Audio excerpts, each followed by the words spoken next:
Mm. What do you? By Faro's Lounge. Ah, look at all that cool shit. Huh. Huh.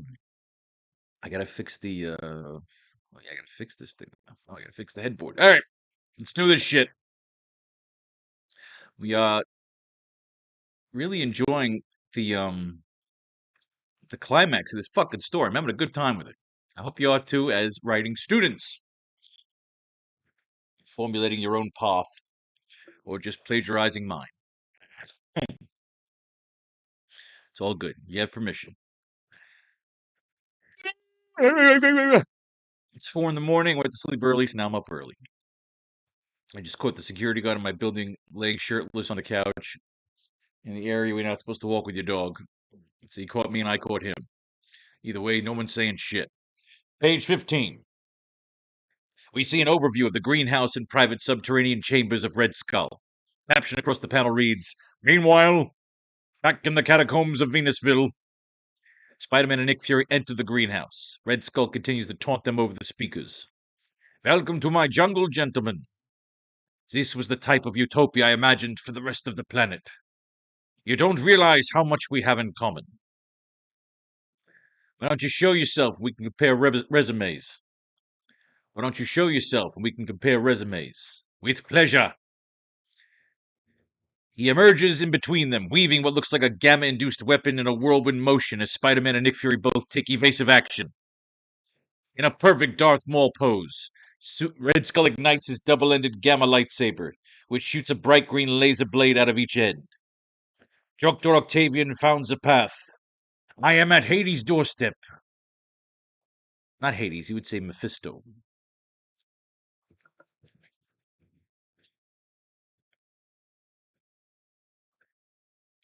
What do you say, Mephisto? "I am at Mephisto's doorstep." "I am at Mephisto's doorstep. You cannot and will not disrupt my destiny. The Fourth Reich will reign across this planet for the next 1,000 years, and I shall see its rise, along with my horsemen, and I shall see its dawn at my chosen leisure." Saying, "I will fucking cut this down when it's my time." Spider-Man whips up a pair of web bolos to swing at Red Skull. Nick Fury draws out a holographic blade and shield as his jetpack detaches from his back. Red Skull leaps at them with his double gamma saber swinging. "My offer stands, Spider-Man, all the way up to when I'm forced to kill you. Strike down Fury, and we can rebuild the Sinister Six in our own image." Really, you give me all the hard jobs. We get a cool reminiscent shot from Phantom Menace as Red Skull is engaged in an intense saber combat with both Spider-Man and Nick Fury, like they are Obi-Wan and Qui-Gon fighting Darth Maul. His gamma blade easily cuts through Spider-Man's webbed weapons and short-circuits Nick Fury's holographic weapons. Their fighting destroys all of the vegetation surrounding them, burning down Red Skull's precious utopia while they fight.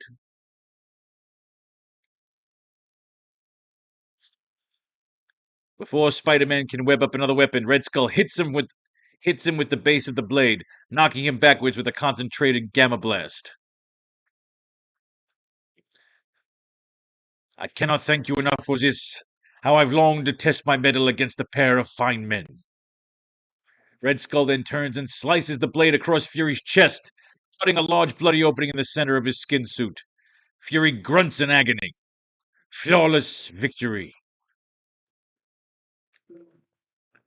As Red Skull taunts and chokes a weakened and bloody Nick Fury, Spider-Man goes to shoot a web blast at the skull, but nothing comes out because he was neutralized by the gamma blast. Shit! I'm out of webs. That gamma blast has neutralized you, young Parker. I guess you're back to being ordinary. I guess you're back to being ordinary. For now.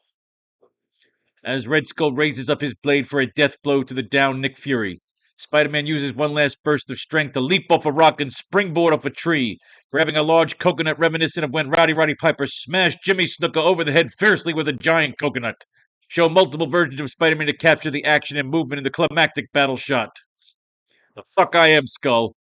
I mean, I currently have the powers of a spider, but I am a master of science, a student of the world, an agent of S.H.I.E.L.D., and a huge fan of professional wrestling. Just in time to save Nick Fury from the assassin's gamma blade, Red Skull is cracked across the face with a large coconut projectile.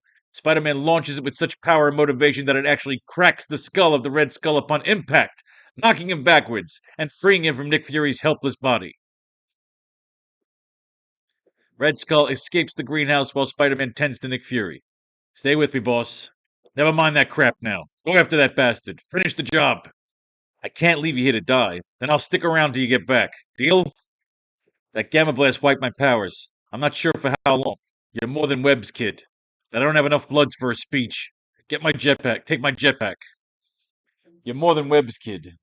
But I don't have enough time for it. I don't have enough blood for a speech. But I don't have enough blood for a speech. Take my jetpack.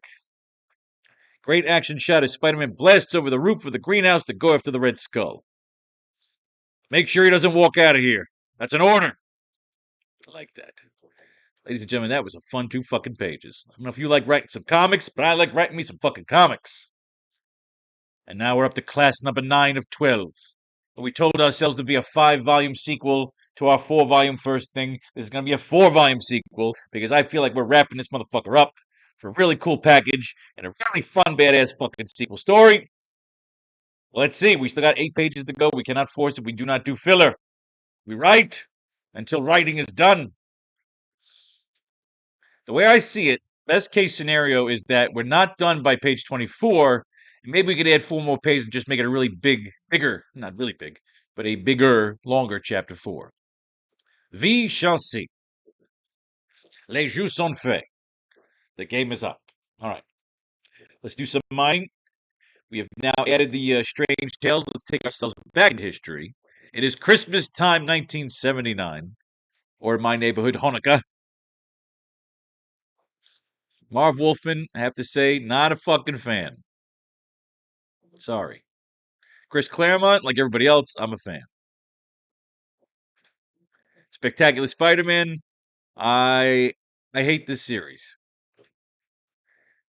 I'm a kid, and I remember reading it a little as a kid and not liking it as a fucking kid. But I always said, oh, maybe I'll get older and appreciate it more. Comics Heroes out of the UK did a whole profile on this series because this was more of a talk show. You get older and you realize this was exactly what it was. It was taking their most popular character and giving the rub to the characters that wasn't put in no fucking ratings. This is Hulk Hogan teaming up with Tugboat. And this, of course, is the flagship. So it's 1979. It's Christmas time. Usually we were doing 2 months worth for every pages, but we feel like we really centered in on how we want to close this story out. So we're just using these pages as visual guides, which again is what it's supposed to do. It's supposed to take a ride through Spider-Man history where we mine the comics and the pop culture and formulate our own story and our own fun in dialogue and shite. But we're also dipping back a little bit into history into 1966. As we love this run on S.H.I.E.L.D. Now, this run on S.H.I.E.L.D. is another 28 issues. So as long as we're Nick Fury and Spider-Man's like a spy in our particular brand of stories, we can always throw a Strange Tales in there until it's done. This run goes all the way to 168. And they try to bring it back for another 20 issues, and it's just not the same. But it's not S.H.I.E.L.D. It's Brother Voodoo and Gollum and Adam fucking Warlock. Sometimes they just must let the titles die. But not right now. Let's see what they're bringing to the table here at S.H.I.E.L.D. Let's fucking do this. Nick Fury, agent of S.H.I.E.L.D.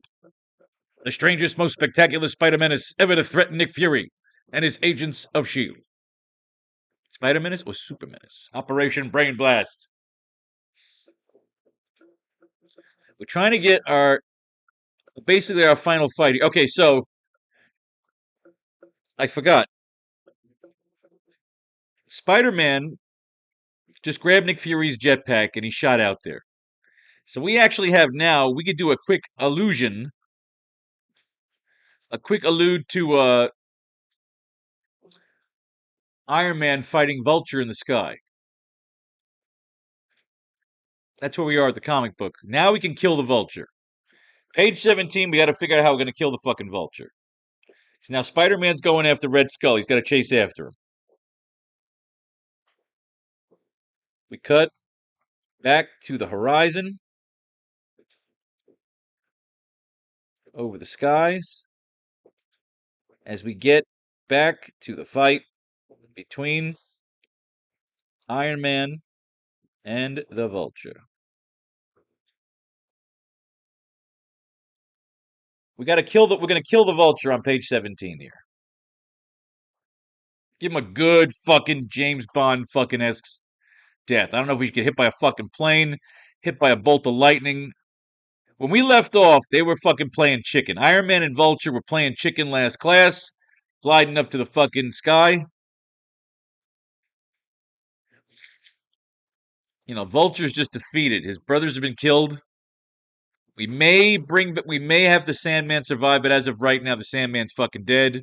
We know Dr. Octopus is dead. So, cut back to the horizon over the skies as we get back to the fight between Iron Man and the Vulture.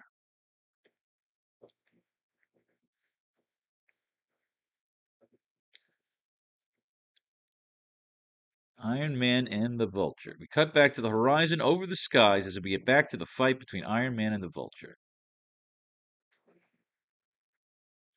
We cut back to the horizon over the skies. We get back to the fight. All right, so we got to play around a little bit.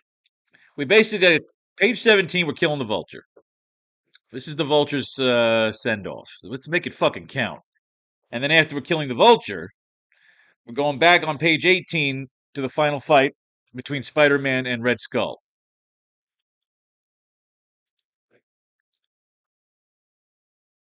So we know what we got to do for today's class. Let's hope the action gets us there to do it. Believe it or not, there is an explanation to this nutty drawing, and the explanation is even nuttier. You'll see. We'll see. All right, so they captured all the Hydra people. Come on, get the layout. Lock them creeps in section 2. Gotta get our mitts on Mr. Big. All right, so they're still chasing the King Hydra guy. Lady Hydra, the hot blonde, is still with them. They're trying to drill through all these crazy fucking holes. Nick Fury's shirtless. The sledgehammer, remember her father's the big corporate dude. Hydra's tentacles are everywhere. Oh, this is Dr. Sloan. Imperial Hydra. Oh, that's the dad. It's not the corporate guy. I wore padded robes, built up shoes. I did it to impress you. Oh, they shot him. Holy shit, he's dead. Dum Dum Duggan comes in. Nick Fury comes in. They killed my father. Prepare to die. It's always the thing with fathers and sons, I get it. Me and my dad were very close. I miss him every day. But she is now wearing the gravity boots. We did the gravity boots in chapter 4 of the AracKnights. We're not going to use those again. Nick Fury's like, a furlough. I need a vacation, boys. Hydra never saw the day when they could build any kind of machine that an agent of S.H.I.E.L.D. couldn't dope out. All right, isn't that nice? So I think what happens is we have 4 classes to go, right? This is 9, 10, 11, 12. So we'll be done with 4 more issues. So literally what's kind of cool is if we do a threequel, which we'll definitely end up fucking doing because I love doing this, we'll end up using 1 Strange Tales chapter per class. We'll be done with the run. So I'll save the run for the last class and we'll do all 3 of these again. We're not even done yet. We're already talking about the next one. I hate that. See, now we're acting like Marvel fucking executives. Hydra section. Look at this. Oh, they're showing the whole underground network. Look at this. Fedora, advanced student of hydrology. We present this newly released declassified schematic diagram of the formerly top secret Hydra escape route beneath the unsuspecting city. Massage chair back on. My feet massager back on. Because I'm an old man. Old men need foot massages. Hydra HQ, Hydra divisional sections. After we land this crate, babe, I'm going to dig into the biggest T-bone I can find. I'm going to hit the sack for a week. Oh, isn't that cool? Alas, fate is other plans for Colonel Nick Fury. They're not going to let Nick Fury go home. The Incredible Hush Hush ESP division. Extrasensory. So they're testing Nick Fury for psychic abilities. Brainwave stimulator, rocket pistol. Of course, he's probably working for S.H.I.E.L.D. Is everybody working for Hydra? Is everybody just corrupt? Is that the way it works? It's our ESB division. They wanted to impress you with a demonstration. It's the biggest thing Shield's ever tried. That's a fancy name for mind reading. Operation Brain Blast. All right, I can't stand mind control shit. If I wanted to do mind control, I'd work with the Mad Hatter. So apparently, what, Nick Fury and all these people now, they have mind control? So unhurried, so sure of himself. He had not turned criminal, yet might have become the world's greatest inventors, rivaling Tony Stark himself. His technical knowledge is almost beyond belief. Who is this now? We already did the line where Vulture says, I could have been you. All right, but I like this. Where are we going with this? Converted stool modified into a gigantic skyrocket. He's almost 2,000 feet high, but how will he safely get safely down again? The fixer was true to his word. No jail could hold him. All right, the guy escaped. He could read minds. Nick Fury could read minds. Everybody could read minds. No one could keep any secrets from him. No one could trap him or take him by surprise. He could destroy S.H.I.E.L.D. single-handed. Oh, Jesus Christ. You say what you say, he's the most dangerous guy in the world. Not a fan. I think they peaked with the Hydra story. Now we got these fucking assholes still. This is the same goddamn story. I'm going to fight you, Mordo. We're going to go into the Dark Division. I'm going to fight you, Dormammu. We're also going to go into the Dark Division. I am so absolutely aggravated with the storylines with Doctor Strange. However, I'm just going to enjoy the Steve Ditko art and visuals that Stan Lee said was very popular with the college kids. As we move on back to Spider-Man. But what I like is if we ride with Nick Fury through the prequel, we'll have one chapter for every class. Oh no, I'm sorry, it's 24 issues, so it'd be 12 classes. Maybe we'll try to use 2, and we'll actually introduce it into the rotation. We'll double it up. We'll say our allowance has gotten better, and we could have 2 Strange Tales per class, unless we do a quadrology. You never fucking know. Oh. So they're going to torture Clea. They're going to drop her down a couple of fucking dark holes. Dormammu's going to laugh. This guy's going to dance. Everybody's going to crush some power. Never before has his rage been so great. Oh, good fucking God. I am the dread Dormammu. Why doesn't Doctor Strange just take a giant shit in the fucking dark dimension? The Book of Ashanti. Traces and elements. You have failed. Let's go back to the village and smoke some bowls. Black magic for Mamu. Everybody's having a good time. Again, it's always fun to look at the art.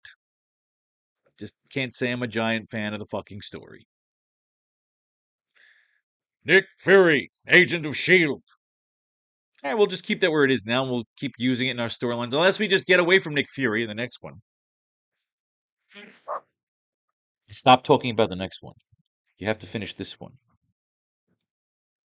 All right. Did we get anything out of that? I gotta say that wasn't a great issue. I may have to reconsider using the Strange Tales. Maybe we just use Strange Tales for the sequel and introduce some other shit for the threequel that we shouldn't be fucking talking about. But it's too much fun to think of this little Spider-Man universe that we've created. Because I thought this was going to be the penultimate chapter, but this looks like the fucking last chapter. We're closing this bitch up with a really good fucking climax. A good double fucking Darth Maul Phantom Menace tribute scene. Fury gets fucking sliced up. Spider-Man saves the day even though his power has been neutralized. And I don't think we're going to have them come back conveniently at the last moment. They should be gone for a little bit. He took a fucking huge blast. So the idea is to give Red Skull the fucking definitive victory here. Spider-Man cracks him in the fucking head with a coconut. Old school fucking methods.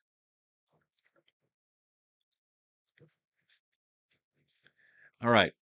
We cut back to the horizon over the skies as we get back to the fight between Iron Man and the Vulture.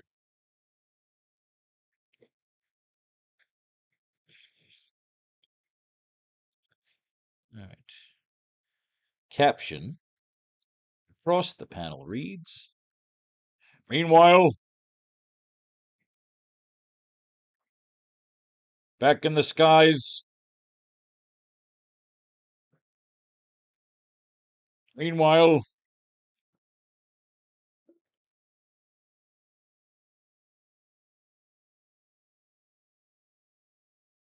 In the horizon.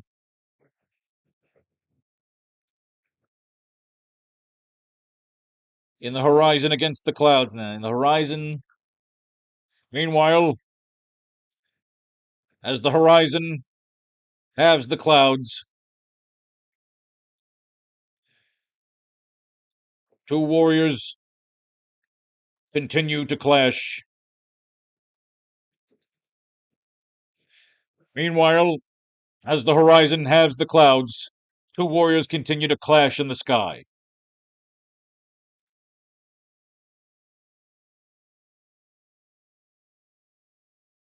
As the horizon halves the clouds.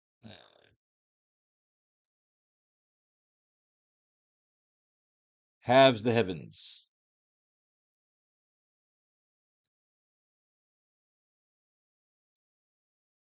Meanwhile, along the horizon, halfway to the heavens. There we go. Let's have some fun.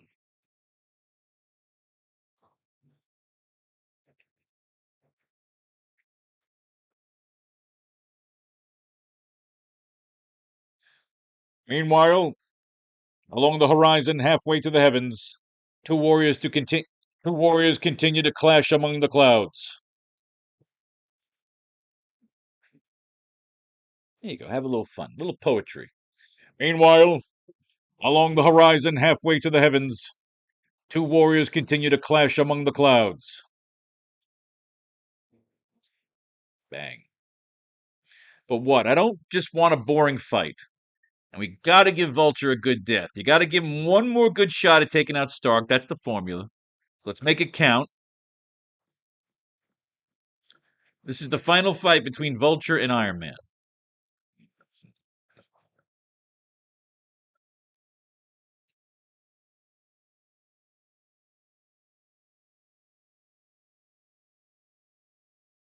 Bolt of lightning. We cut back to the horizon over the skies as we get back to the fight between Iron Man and the Vulture. The bolt of lightning caroms. The bolt of lightning strikes in the distance,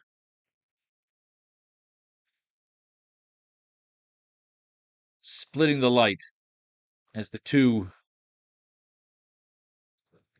as Iron Man and the Vulture continue to remain locked up while gliding continuously upward.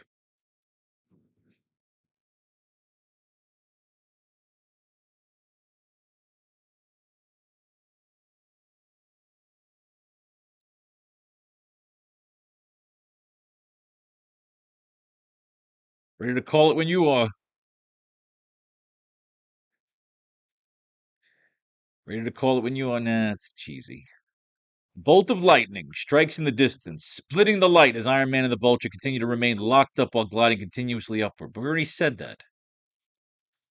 No, we have all right. That's a horizon shot.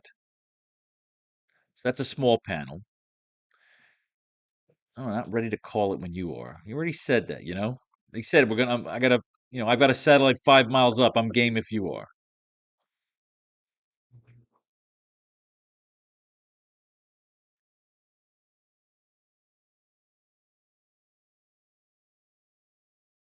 Zit Vulture.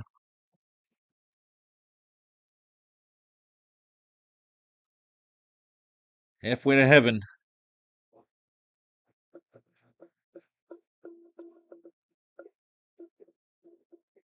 This is it, Vulture. Halfway to heaven. Nah. Stairway to heaven. This is it, Vulture. Stairway to heaven.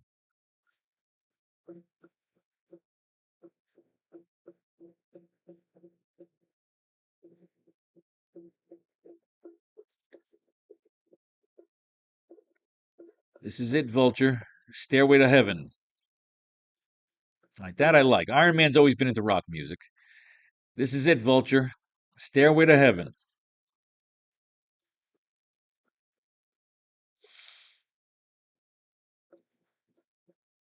And he could say,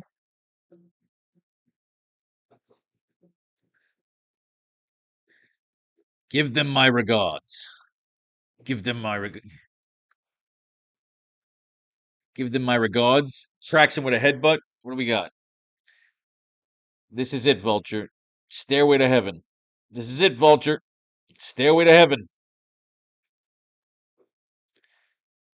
Give them my regards.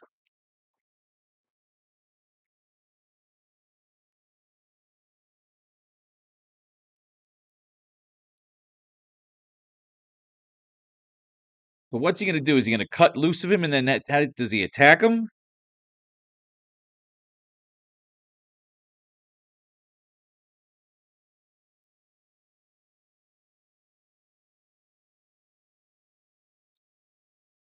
This is it, Vulture. Stairway to heaven. Give them my regards.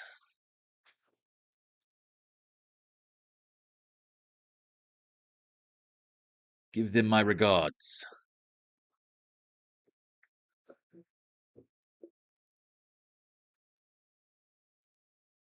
Vulture then swats, then extends and swats his wings outward, which knocks Iron Man backwards. The lightning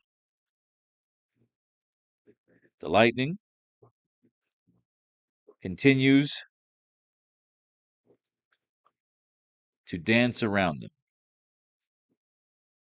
as effects of the light.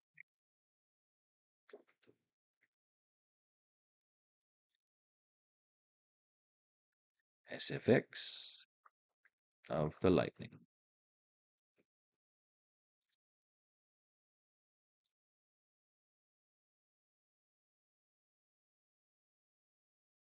All right, we're getting somewhere.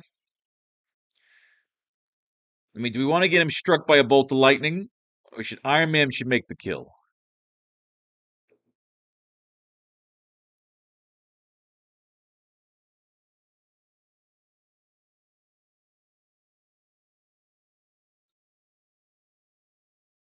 The lightning continues to dance around them. Yeah, I don't want it to be lightning that gets him. It should be a Tony should make the kill. Maybe he involves the lightning or gives him a fucking lightning rod or some shit. Vulture then extends and swats his wings outward. His wings outwards. That's just his wing. Which knocks Iron Man backwards. The lightning continues to dance around them. SFX of the lightning. Give them my regards.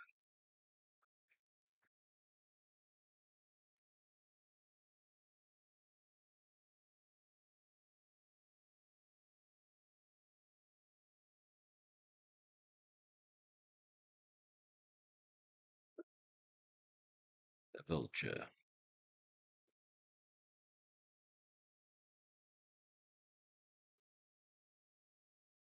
The Vulture. You should be careful with all that metal stock.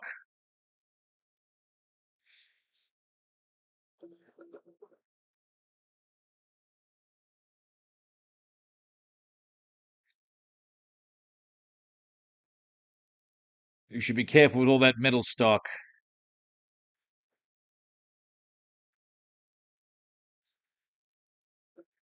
Gravity and lightning.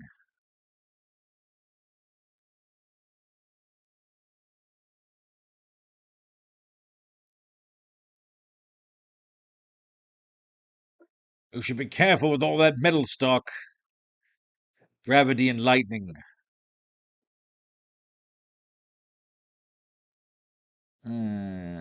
You should be careful with all that metal stock. I need something here. I need something to really dress this up. I don't want to just kill him. How do you kill him? How do we kill him in this scene? This is the Vulture's death scene.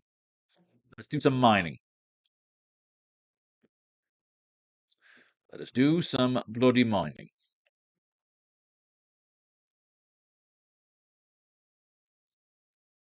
gotta figure out how the heated pool was designed to soothe away the pains. Oh, good God. After a rather quick bath of pain, you shall be no more. He's going to drown me. Good old Mysterio is always coming up with the little schemes to make Peter hallucinate. Now we've got this stupid asshole burglar that's been sitting around for about 10 issues because he's hunting for something in Ben Parker's house. Nothing that is potentially worth billions will long escape the clutches of Mysterio.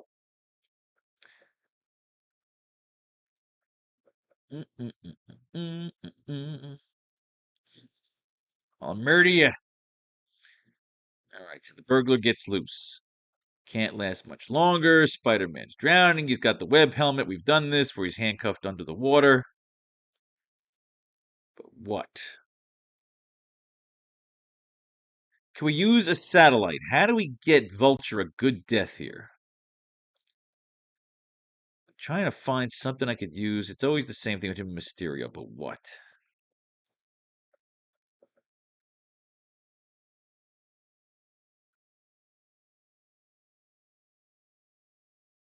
Something's wrong.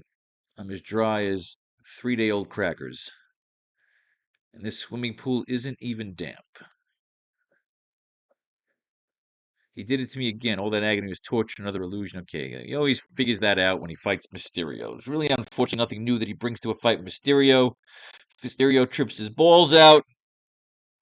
Spider-Man gets better and then fucking beats up Mysterio.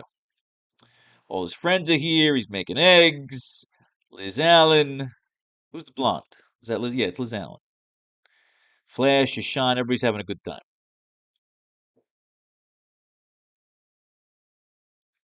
Sorry for the delay. I wasn't expecting company. All right, how about this? Stark, remember how he said, I should have had your life?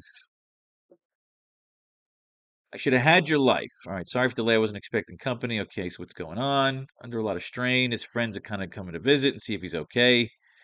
And remember, all the chicks are gone, but we still have Liz Allen. Nurse Liz. That's what we'd like to do to Peter. We've all known each other too long to argue now. Thanks, Flash. I appreciate it. What I like is, okay, here's what I'm thinking. Here's what I'm getting right now as I'm playing around here with this page and I'm looking. Rather not Flash if it gets you belongs with Ned. You haven't heard Betty's not going back to Ned. They're separating.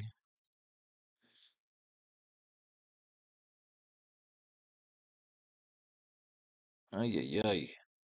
This stupid fucking storyline. You know, Flash is going to start banging Betty soon. That's the only thing I'm actually looking forward to. I think Flash and Betty literally start banging in Spectacular Spider-Man, which I never read, or Web of Spider-Man. They're going to start banging in one of those fucking storylines. And Ned's going to get fucking killed. All right, this is still that stupid storyline with. All right, so what I say, you know what? I'm starting to get the idea. I was starting to get the idea while I was looking at these pages. That's again, this is what mining is for. The idea is that I had that line where Vulture said, I should have been you, Stark. I was a brilliant person like you. I should have been you. So we gotta get that quick line. Vulture could come in close because it should have been me, Stark. You know, something like that. And Stark could say, like I said, Adrian, it's never too late. You know what? You're right. It should be you.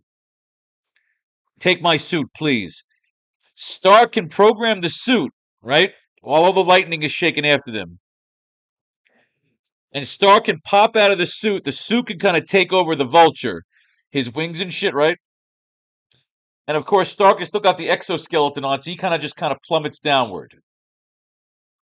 Vulture is holding on to the suit. The suit like starts jacking out, like transforming rods and shit like that. The lightning hits the fucking suit while Vulture's holding onto it, just fucking lights him up. Stark, of course, plummets downward, but his exoskeleton kind of, again, transforms into like a mini glider. Yes, we just wrote the fucking page. We gotta formulate it out. This page is done. Feel the heat. So we Spider-Man fights fucking Mysterio. Mysterio disappears, but he's not really there. And then Spider-Man's got to figure out where he really is. One of these days, Maybe I'll bring something interesting to the Mysterio Spider-Man mystique. But I feel like they really did it well in the movie, man. Jake Gyllenhaal was fucking awesome. The visuals were awesome. They make great Spider-Man movies. Spider-Man is dead. Yeah, sure he is. Of course he is. Spider-Man 200. We got to get past this Mary Jane, this Aunt May's dead crap. Ugh, horrid. All right, next up is Spider-Man Invisible. All right, we laid this out. We know what we're doing. Okay, so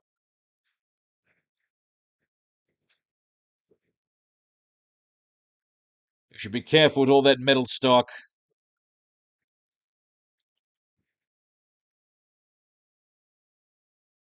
Gravity and lightning.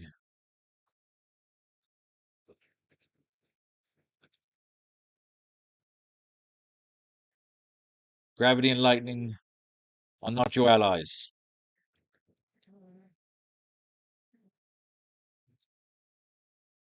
Gravity and lightning.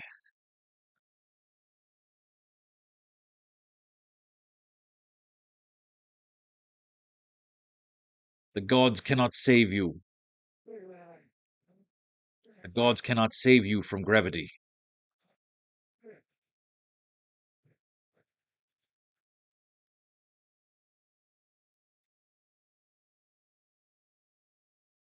I think it's more the lightning. I think it's more the lightning.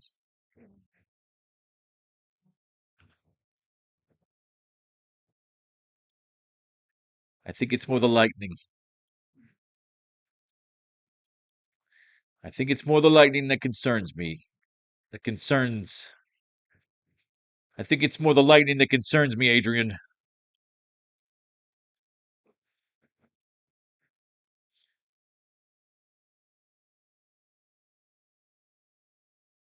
Why don't we head down and Why don't we head down and grab a pizza? Stark's trying to get him down. He doesn't want to kill him. I think it's more the lightning that concerns me, Adrian. Why don't we head down and grab a pizza?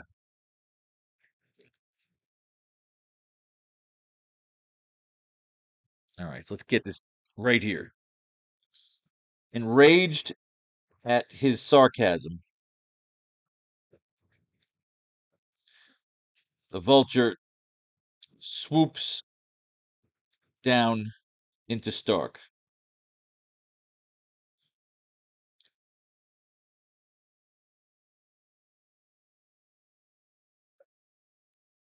Going for a death. Going for what? Swoops down into Stark, using his talons to pinch pinch into his iron shell.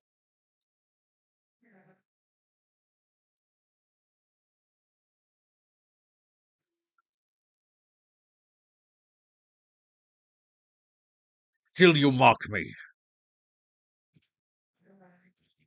Oh god, I have the foot massager on highest setting. Oh shit. Oh shit. Good. It's the same pain that Stark should be feeling right now. Enraged at his sarcasm, the vulture swoops down into Stark, using his talons to pinch into his iron shell. Literally grasped onto his chest. Chest like a predator.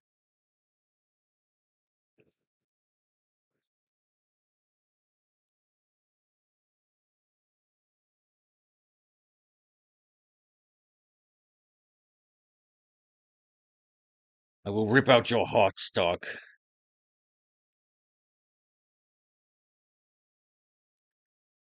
Still you mock me. Still you mock me. I will rip out I will rip out your heart, Stark.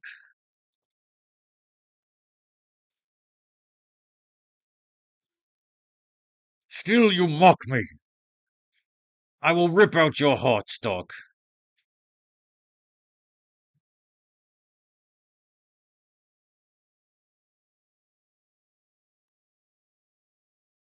That won't save you, Adrian,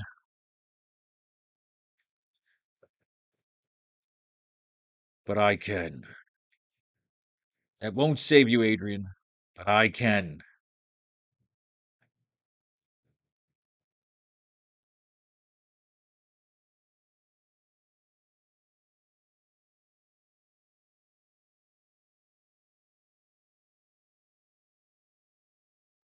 Vulture's got to give him one more line where Stark says, "You know what, Adrian? You're right."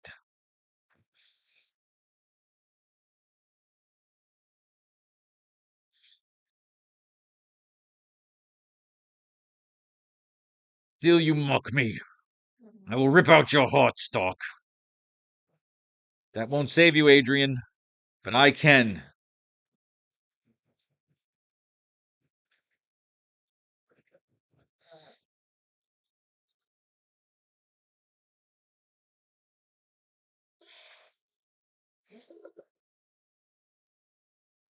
All right, so let's have the line. I got the line. Here we go. Oh my God, this massager is hardcore. This is the fourth setting. This is the. Oh, I can't even put my. Oh, wow, that hurt. Oh, good God. Let's put the heels in there. Get the heels in there. Get the heels in there. Oh, yeah, but you need a good painful foot rub every now and then. Good reflexology. All right.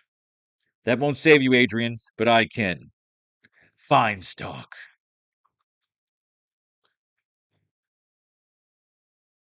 I'll make you a deal. I want your life.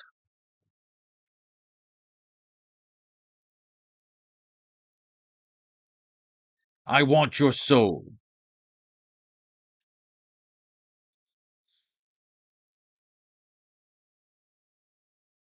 Fine, Stark. I'll make you a deal. I want your life. I want your soul. I like this.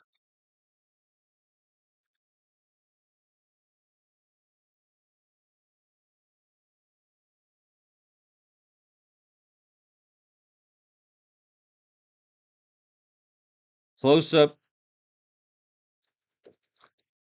on the smirk of Tony Stark beneath his iron mask. Close up on the smirk of Tony Stark beneath his iron mask as the vulture's anger, bitterness gives him an idea.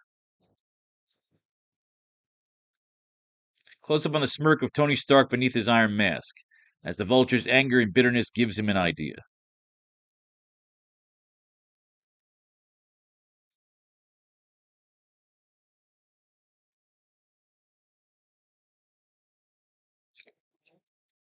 Close up on the smirk of Tony Stark beneath his iron mask as the vulture's anger and bitterness gives him an idea. Close up on the smirk of Tony Stark beneath his iron mask as the vulture's anger and bitterness gives him an idea. I'll make you a deal. I want your life. I want your soul.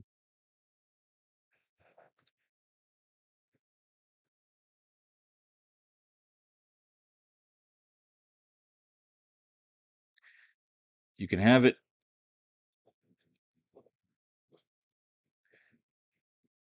You can have it.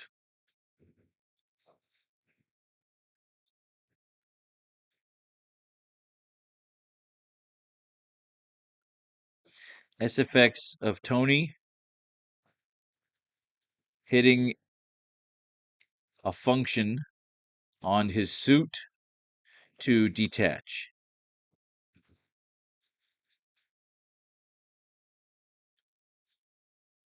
I want your life. I want your soul.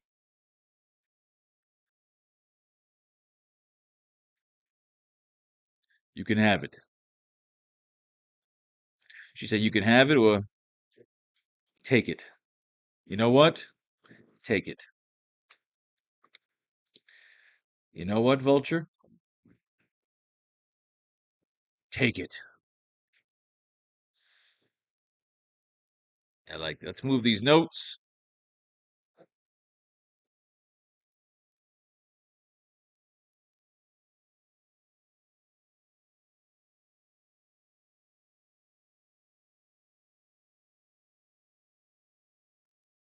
Do you remember there was a time? Let's get rid of that real quick.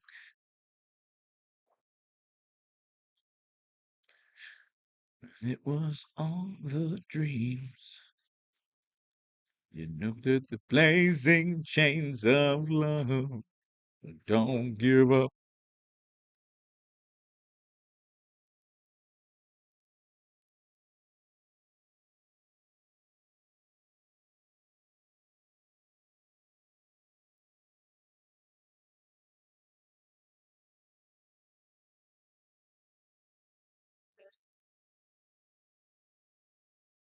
Shang da doo. You know what, Vulture? Take it.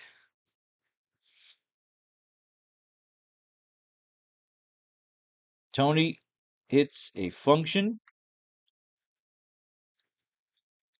on his suit. Tony hits a function on his suit, and the suit slowly transforms off of him and onto the body of the Vulture. The Vulture is in utter shock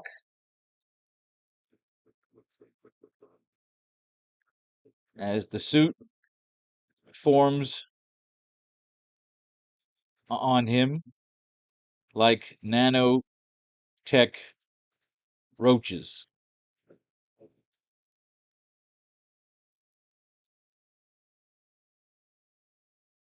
Not roaches, like a mechanical symbiote.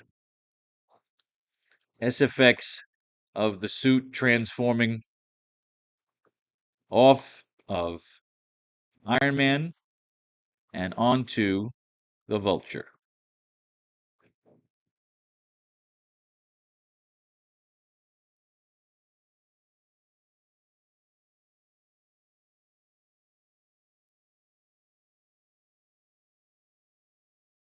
The Vulture is another shot. Okay, onto the body of the Vulture. Tony, we see Tony left in his original outer exoskeleton. We see Tony left in his original outer exoskeleton and his underwear. I like that. The Vulture is in utter shock as the suit forms on him like a mechanical symbiote. SFX of the suit transforming off of Iron Man onto the Vulture.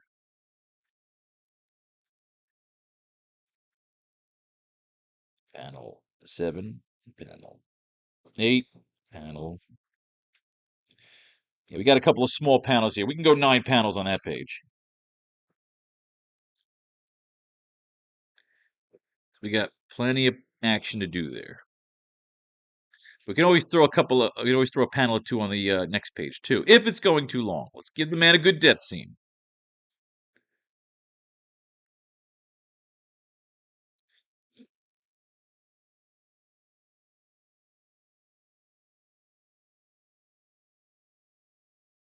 Vulture is in utter shock as the suit forms on him like a mechanical symbiote.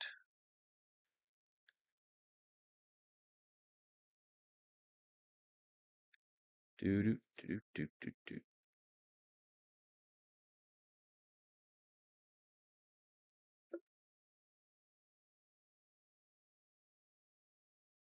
He says, "You know what? Take it." See, that I like. Oh, come on! The fuck! I can't stand when you don't fucking go where you're supposed to be. What the devil?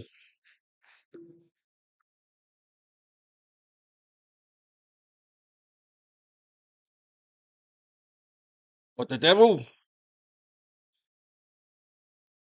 Another life model decoy.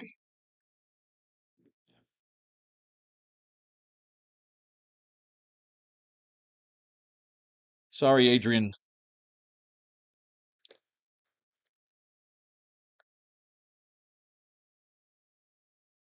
But I'm the real deal.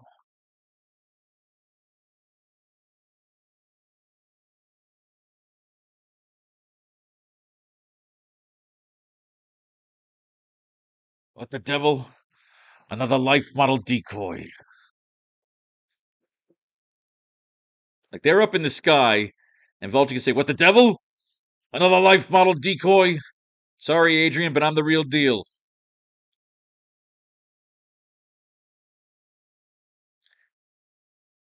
We just didn't have it in the budget.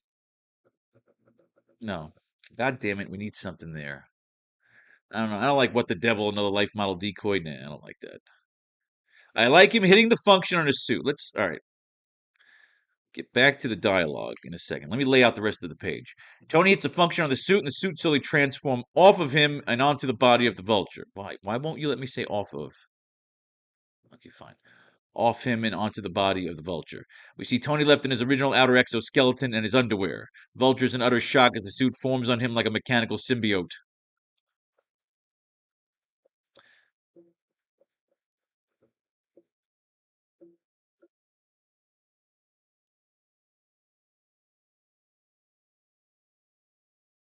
The suit almost locks the vulture in a Jesus like pose towards the moon.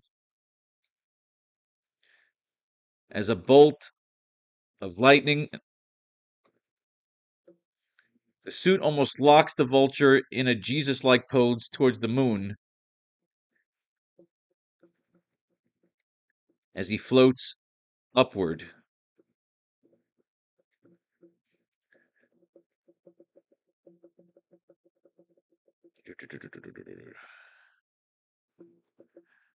Going into overdrive control mode. The Iron Man suit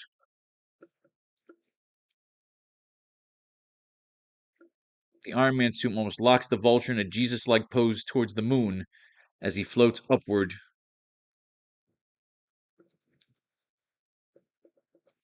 towards space.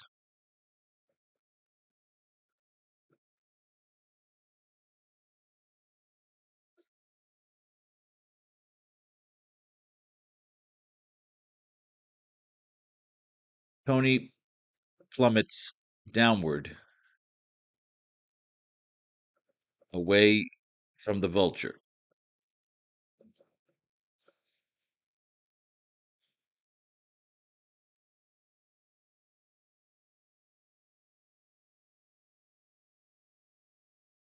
No, I don't need him plummeting downward just yet.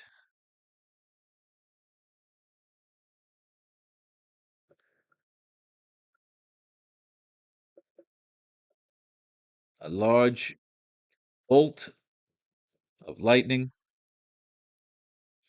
hits the Iron Man suit. Going into overdrive control mode, the Iron Man suit almost locks the vulture in a Jesus-like pose towards the moon as he floats upward towards space with a giant metallic rod poking out of the top with a giant metallic rod poking out of the top of the suit like a lightning rod. Tony plummets downward away from the vulture. SFX of the suit.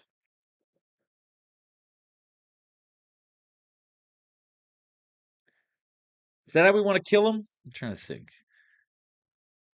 He's saying, I have it all the way perfect up to what are we doing? Panel is that panel 6?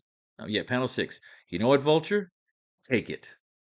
He hits a function on the suit. The suit transforms off him onto the Vulture. I like that. So I like where we are all the way up to this part. So I'm just trying to figure out what to say and how to line it up.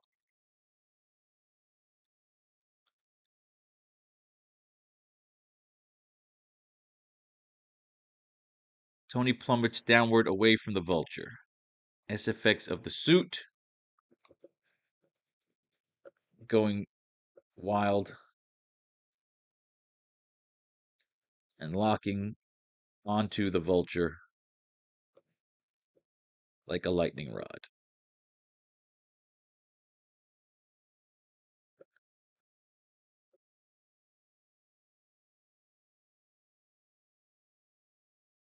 A large bolt of lightning hits the Iron Man suit, lighting up the Vulture in a spectacular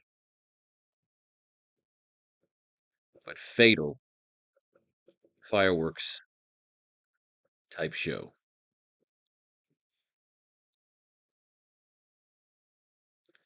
Type display. SFX of the Vulture roasting. I don't know. Let me see.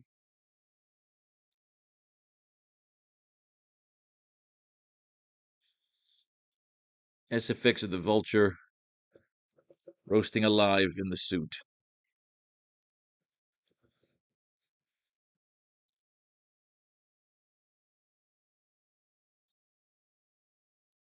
Going into overdrive control mode, the Iron Man suit almost locks the Vulture in a Jesus-like pose towards the moon as he floats upward towards space, with a giant metallic rod poking out of the top of the suit like a lightning rod. Tony plummets downward away from the Vulture.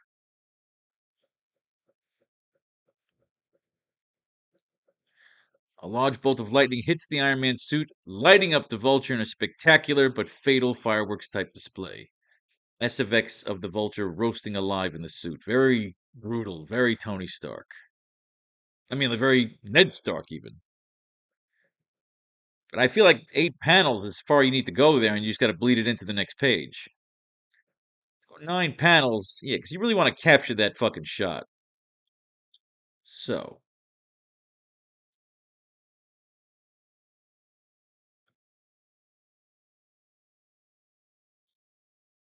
a large bolt of lightning hits the Iron Man suit, lighting up the Vulture in a spectacular but fatal fireworks type display. SFX of the Vulture roasting alive in the suit. All right, I like that. Now we just need the dialogue. The dialogue. We need the dialogue for those 3 panels there. Because you want to have fun with it. You want enough room for action and fighting and death. So we'll bleed it into the next page.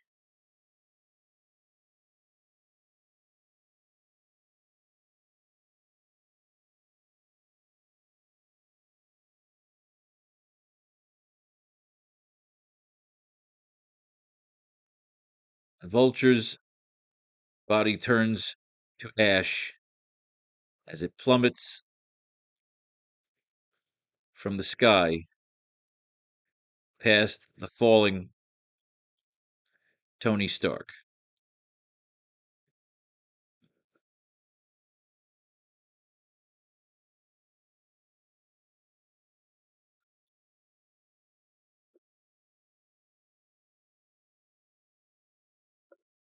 As Stark awakens, he hits a function on his exoskeleton.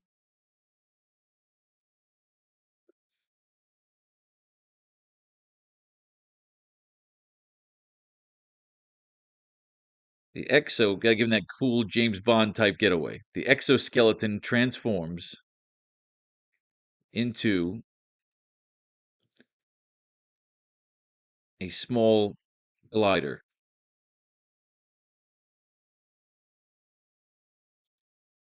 Which helps Tony slow down his landing as he glides back down towards the Earth. Boom! And then let's just lay out the rest of this page. We cut back to the deepest part of, we cut back to the edge of Venusville, where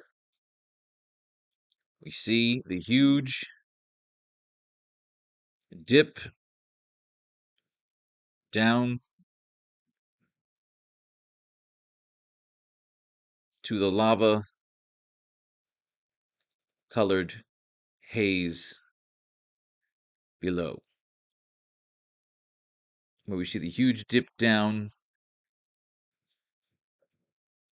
from the edge of the cave. Of the cave and catacombs. To the lava-colored haze below. Caption. Across the panel reads, "Meanwhile, back at the edge of Venusville,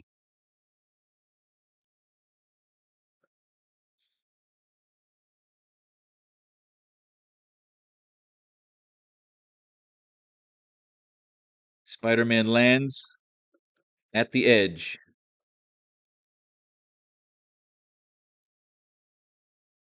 Spider-Man lands at the edge with his jetpack, with Fury's jetpack. At the edge of the chasm with Fury's jetpack.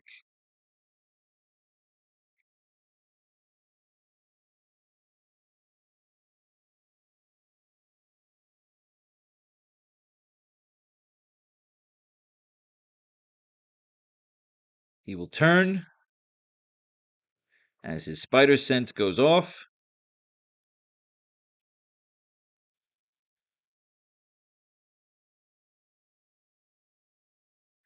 Panel 7. We will see a gorgeous splash shot. Shot to close the page. The Red Skull driving towards Peter, towards Spider-Man, with a gamma-tipped cave rock-crushing tank buggy.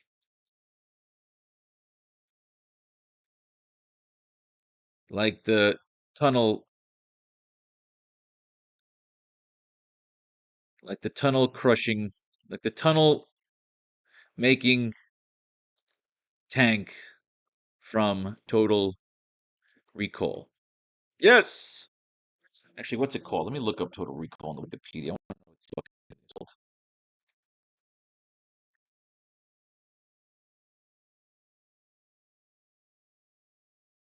Benny the name. Total Recall. That shitty fucking remake.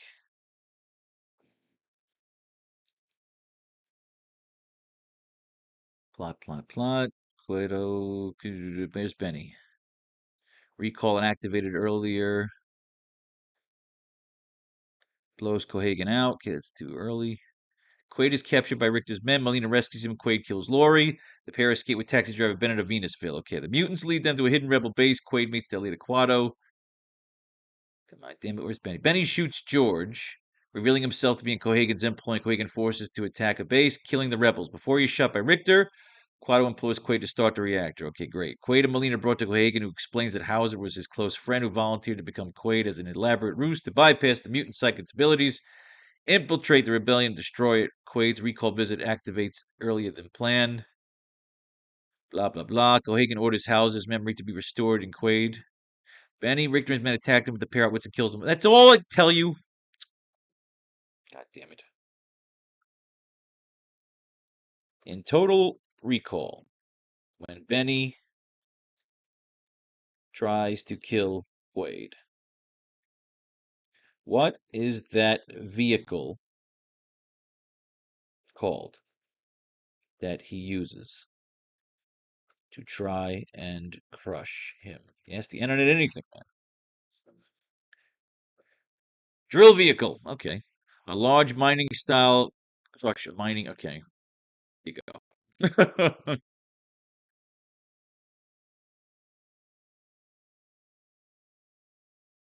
Large, a gamma tipped rock drilling, rock tumbling, like the tunnel drilling tanks. Tanks from Total Recall. Boom. So that's probably how we'll end the class. With him coming at him with that fuck. I wanted to have the final fight. Well, this is leading up to the final fight, but the Stark thing's going to take a little bit longer, which is fine. That's what happens. We need those 3 panels of dialogue, though, so let's do some mining. We already mined Amazing Spider-Man. Let's mine Marvel Team Up. I got to write those 3 lines, and then we got to finish. We've pretty much laid out page 18. We just, again, dialogue. There's always 3 scripts you write. You write the art script, you write the dialogue, and then once the artist actually hands you the pages, you add some more or you take away some more depending on how the letters look and if pages have too much space, which sometimes happens. A child is waiting. Peter Parker, Ace Shutterberg for the New York Daily Globe. All right, finally, we got him as a Globe reporter. Parker's hanging out at a big party. Physicist Hank Pym, his wife Janet, a.k.a. Yellow Jacket, and the Wasp, Susan Storm Richards. Look at that. Everybody's having a good time. Peter's taking some pictures. We got some 3-way action going on here. The Wasp and Sue Storm. Miss Richards' telephone. It's a Sue Storm. All right, we got some Peter Sue Storm action. Hello, Alicia. Alicia, calm down. What's happening? All right, it's obviously the stupid kid has been kidnapped. So what can we use here? Spider-Man follows Sue Storm. Get back to their cozy little loft there. He's gone. Somebody kidnapped Franklin. He was chloroformed. She's blind. She was tripped. She was beaten. She was smacked. She gets up. Sue Storm's like, why do I let this fucking chick watch my kid? All right, sleek Ferrari. We like Ferraris. Stranger enemy. Who's this? This Moses Magnum? The Invisible Girl.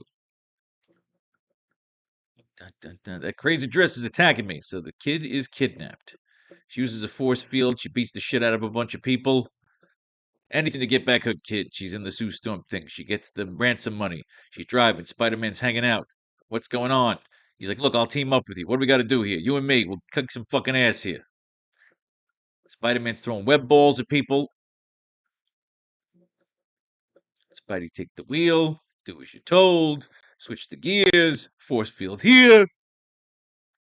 That was cool. I like that. She makes a ramp and they jump the ramp and crash into a wall. Little regard for maybe if she kills somebody there, you know? Oh, they're at the Yankee game.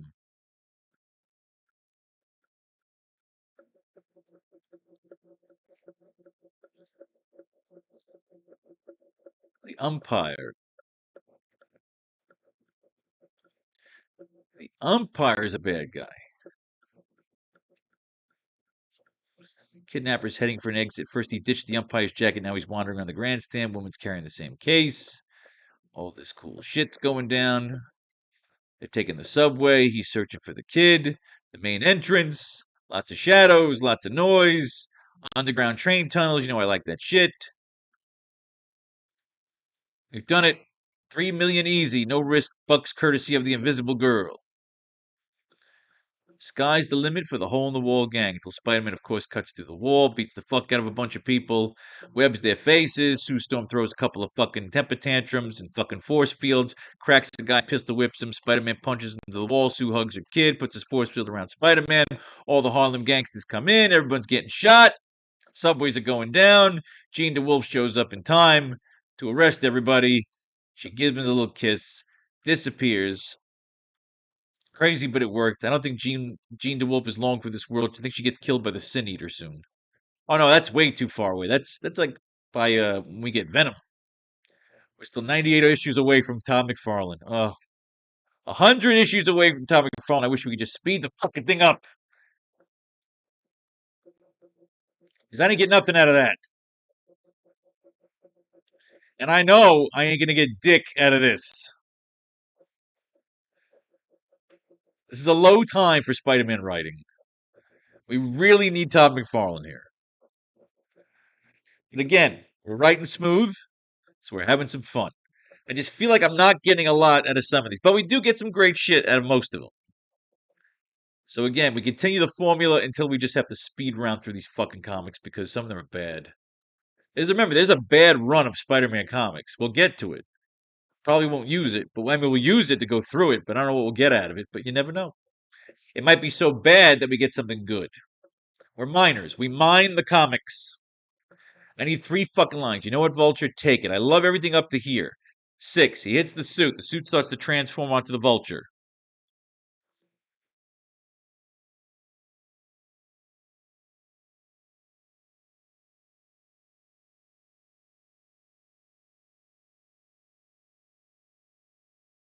Neville, what the hell are you doing, Stark?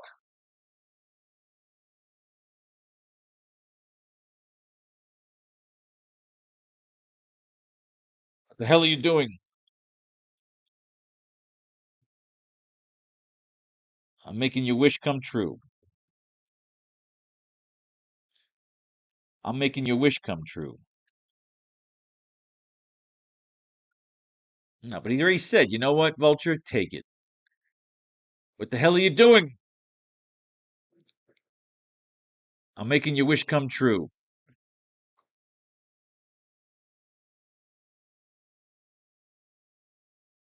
What the hell are you doing?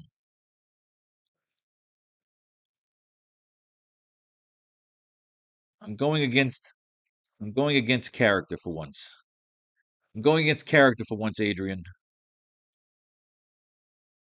I've decided I've decided that you win.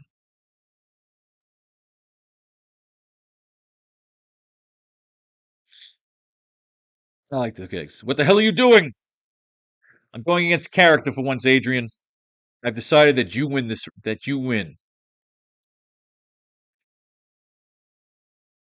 I've decided that you win this game, that you win this round.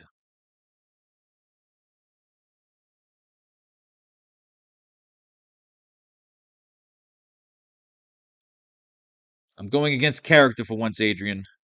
I've decided that you win. That you win.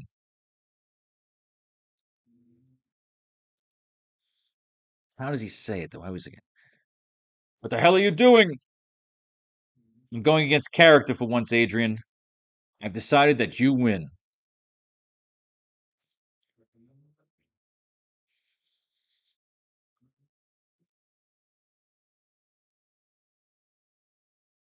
Take a bow, my friend. But remember, heavy is the head. Yeah, heavy is the head that holds the crown. He doesn't say hold the crown, but remember, heavy is the head. Going into overdrive mode, the Iron Man suit almost locks the Vulture in a Jesus-like pose. Oh no, yeah, okay. I've decided that you win. I'm going against character for once, Adrian. I've decided that you win. Take a bow.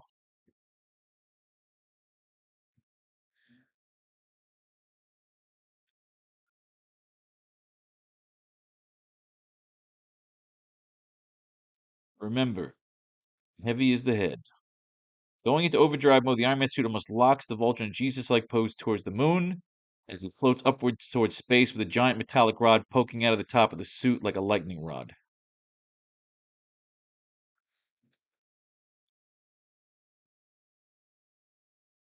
Heavy is the head.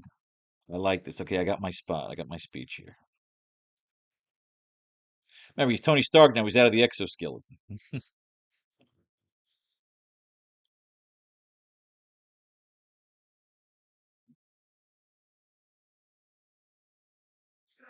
Remember, heavy is the head.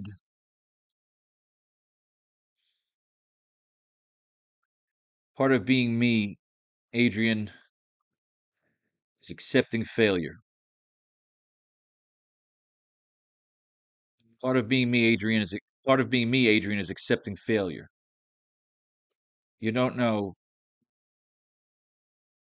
how many prototypes I've had to go through and can't still can't get it right. Part of being me, Adrian, is accepting failure. You don't know how many prototypes I've had to go through and still can't get it right. But I always try again. Such as fixing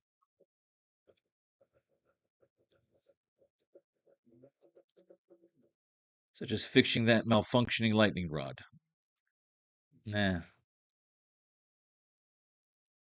and still can't get it right. Part of being me, Adrian, is accepting failure. You don't know how many prototypes I've had to go through and still can't get it right. But I always try again. I don't know, but maybe he should say that line before he says the heavy is the head. Part of being me, Adrian, is accepting failure. You don't know how many prototypes I've had to go through and still can't get it right. But I always try again. And I learn from my mistakes and never blame the gods. I learn from my mistakes and never blame the gods.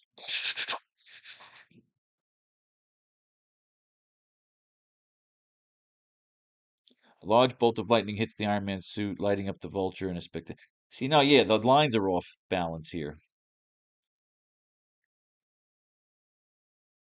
And still can't get it right. But I always try again. I learn from my mistakes and never blame the gods. Okay, what is he saying to him here? We see Tony left in his original outer exoskeleton and his underwear. The vulture's in utter shock as the suit forms on. Okay, so what the hell are you doing? I'm going against character for once, Adrian. I've decided that you win. I take a bow. Here's your trophy, my friend. I've decided that you win. Here's your trophy, my friend. Remember, heavy is the head. Suit is fucking with him. Okay, I like that. Part of being me, Adrian, is accepting failure. You don't know how many prototypes I've had to go through and still can't get it right. But I always try again. And I learn from my mistakes and never blame the gods. Lighting up the vulture in a spectacular but fatal fireworks display. But I learn from my mistakes and never blame the gods.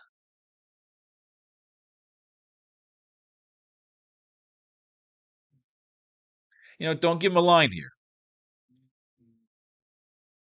Unless you wanted, we need a. I mean, do we want the James Bond line? Is that too cliched? He said, "Heavy is the head." The suit locks him in, starts floating upwards towards space. Like fucking Iron Man gives him the suit. You know what? Take it. That's the line. But I always try again, and I learn from my mistakes, and never blame the gods. A large bolt of lightning hits the Iron Man suit, lighting up the vulture in a spectacular but fatal fireworks display. I mean, you don't want a line there. You just want to roast him alive and never blame the gods. And it's almost like he says, I never blame the gods, and then the gods strike him down. So, boom, that's the fucking page. The gods strike him down. Bam, that's the page. Yay! I love writing comic books. And now we got to look at the fucking swarm. The fucking swarm. Spider-Man's fighting the fucking swarm in Spectacular Spider-Man. Do you know that there are 263 issues of this piece of shit fucking title? There are 263 issues of this piece of shit fucking title. This title, this fucking heap of shit, Peter Parker, the Spectacular Spider-Man, lasted 263 issues. How the fuck are we going to get through all that? Awful. The Vulture's body turns to ash as it plummets from the sky past the falling Tony Stark. As Stark awakens, he hits a function in his exoskeleton.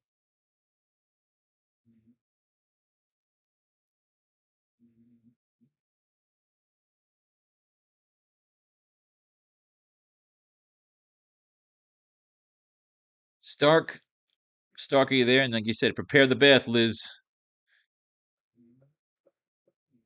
Yeah, I like that. He's got to flirt. He's got to flirt. He just killed the vulture. Let's do some more mining because we need to. This page is laid out. Now we need to dialogue it, and then we're done. The vulture's body turns to ash as it plummets from the sky past the falling Tony Stark. As Stark awakens, he hits a function on his exoskeleton.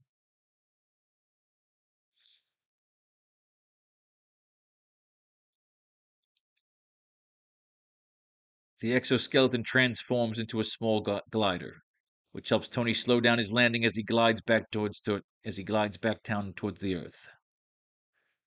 We cut back to the edge of Venusville, where we see the huge dip down from the edge of the cave and catacombs to the lava-colored haze below. Like Mustafar.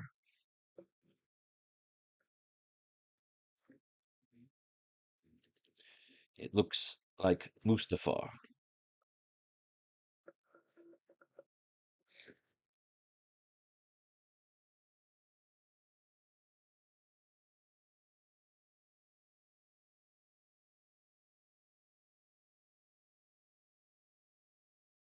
Stark awakens. He hits a function in his exoskeleton. Now maybe Spider-Man could just stand there right at the edge. I was thinking we won't get to it in this page, but we'll do it for the next page. Spider-Man can stand there at the edge, pretending like he has no powers, pretending to be helpless. And then at the last minute, he just fucking it's not comes to him at the last minute. He knows it's there and he's baiting the Red Skull and just leaps up.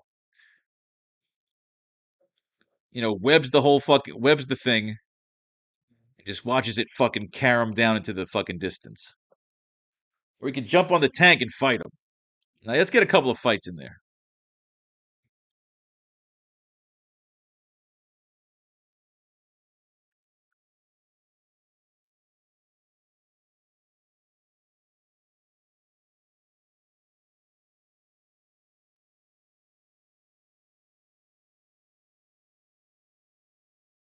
I'm not going to kill you, Skull. I'm not going to kill you. I'm giving you your wish. It sends him. I'm sending you to hell. I'm not going to kill you. I'm just delivering you to hell. I'm just delivering you back to. I'm just delivering you to where you belong. I'm just sending you home. I'm not going to kill you, Skull. I'm just sending you home. Whoosh! But the irony is that he should fucking send him to Asgard. Or he should find Asgard. Skull should find Asgard. Because we've killed Vulture, Sandman, and Dr. O. Possibly Sandman. Maybe lives. Doubt it. Maybe. We'll see how the story goes. The Vulture's body turns to ash as it plummets down from the sky past the falling Tony Stark.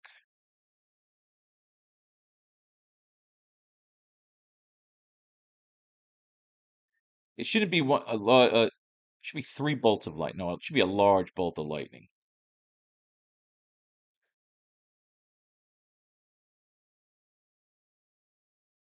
3. 3 large bolts of lightning. Hit the Iron Man suit simultaneously, lighting up the Vulture in a spectacular but fatal fireworks display. Not type. Roasting alive in the suit. Give him a brutal fucking James Bond villain death. And this guy skyjacked fucking planes. All right, let's dialogue this fucking page, and we are done with this class. But we got to look at the fucking swarm. I'm insulted to have to look at this piece of shit comic book right now. The fucking swarm. Fucking swarm. Ugh. Whose body is a mass of bees. Could this be used one day? Can we use this as a throwaway? Maybe, maybe not. We always try to feel optimistic that we feel maybe we could pull something out of here. We need 6 panels of dialogue right now. He fought the Champions. I've never read the Champions. Apparently, the Champions is like the Avengers West Coast. It's a stupid name for a team, the Champions. So I guess they changed it to Avengers West Coast. Avengers West Coast doesn't exist yet, so maybe the Iron Man's the one who changes the name so they could write a fucking LA-based story. Helltown, as we call it, Hollywood.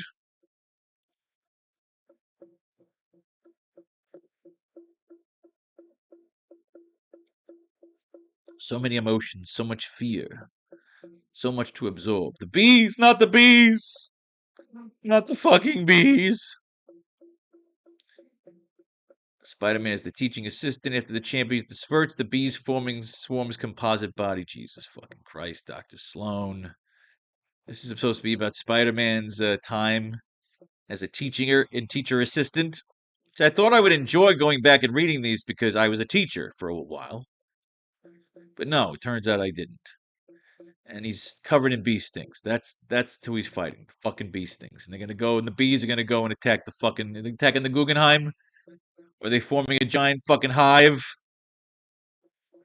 with swarm? He cleans his suit, cleans off all the bee shit. The bees are attacking the city. Everybody's getting attacked by bees. I hate fucking bees. I fucking can't stand them. I live on the 20th floor of my building because I can't stand bugs. So he's in the honeycomb. Spider-Man is in a giant honeycomb with the bees. That's what we're doing. He's fighting the fucking bee man. Can we get anything out of this in terms of dialogue? A giant fucking hive. Oh, please. Is he dead? Did the bees eat him? Good. Will I ever have to see this fucking person again? At least next we'll have Morbius. So I thought about doing like a series of Captain America stories where it's like monster stories where literally Captain America is unfrozen and sent after monsters that threaten to invade America. Like Captain America versus Dracula, Captain America versus the Wolfman, Captain America versus Frankenstein, versus the Mummy, versus the creature from the Black fucking Lagoon. I feel like it could work. You never know. All right, so we got Strange Tales here. We can start introducing a second Strange Tales if we wanted to. We like all the funky suits. We can go directly to the next Spider-Man. Really, Nick Fury's not in this scene, so we don't really need Nick Fury yet.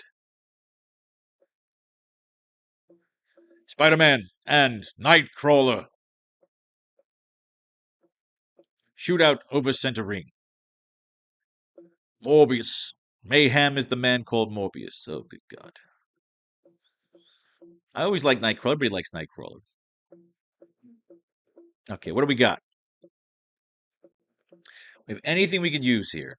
The Vulture's body turns to ash as it plummets from the sky past the falling Tony Stark. Stark awakens. He hits a function on his exoskeleton.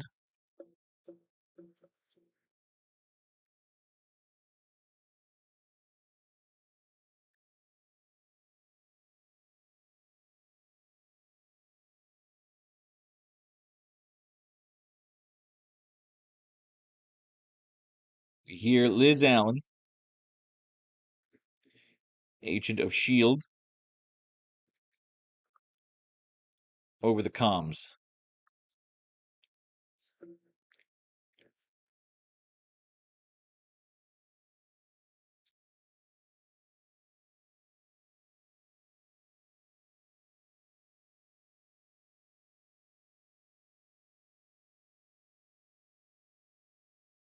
Mr. Stark,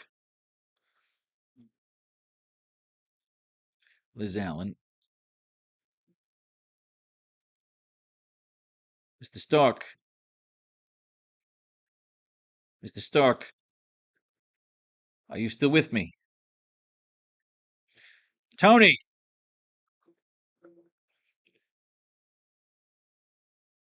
As Stark sparks awake. Ugh.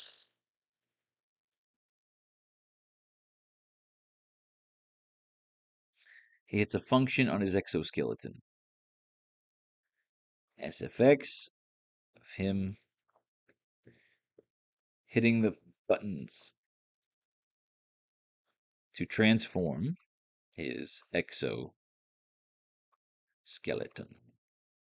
James Bond style.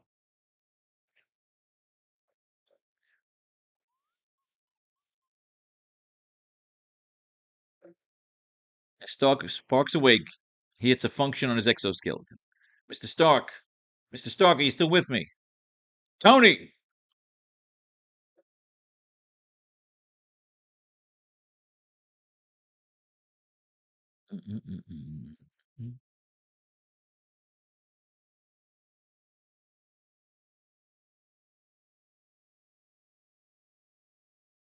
Let's move the Tony here. Mr. Stark. Mr. Stark, are you still with me?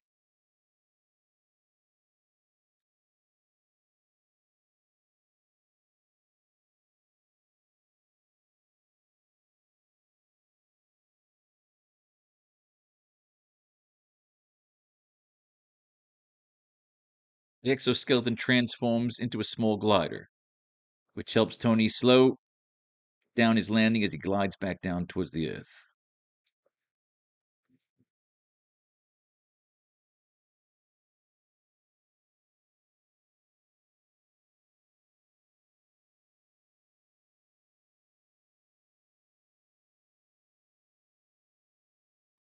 Still alive.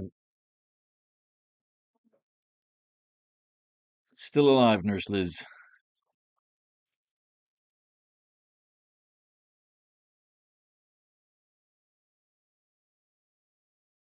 Still alive, my dear Liz.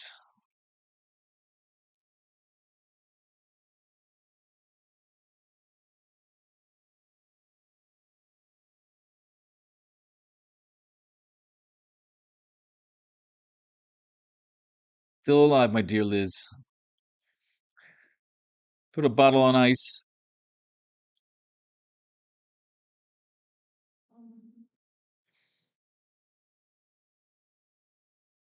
Put a bottle on ice. Set the jacuzzi. And set the back to tank to jacuzzi levels. And set the back to tank to jacuzzi mode. Still alive, my dear Liz. Put a bottle on ice for us. Put a bottle on ice for us. And set the back to tank to jacuzzi mode. Because I am a hot mess. Because I am a hot mess.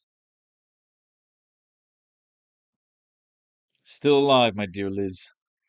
Put a ball on ice for us. Put a ball on ice for us. And set the back to tank to jacuzzi mode. Because I am a hot mess.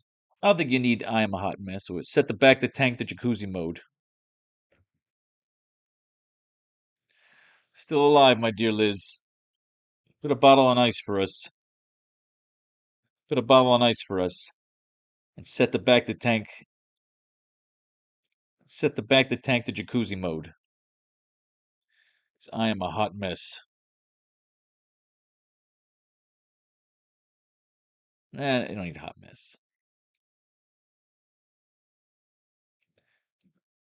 Still alive, my dear Liz. Put a bottle on ice for us. Set the back to tank to jacuzzi mode. We should set the back to tank to jacuzzi mode.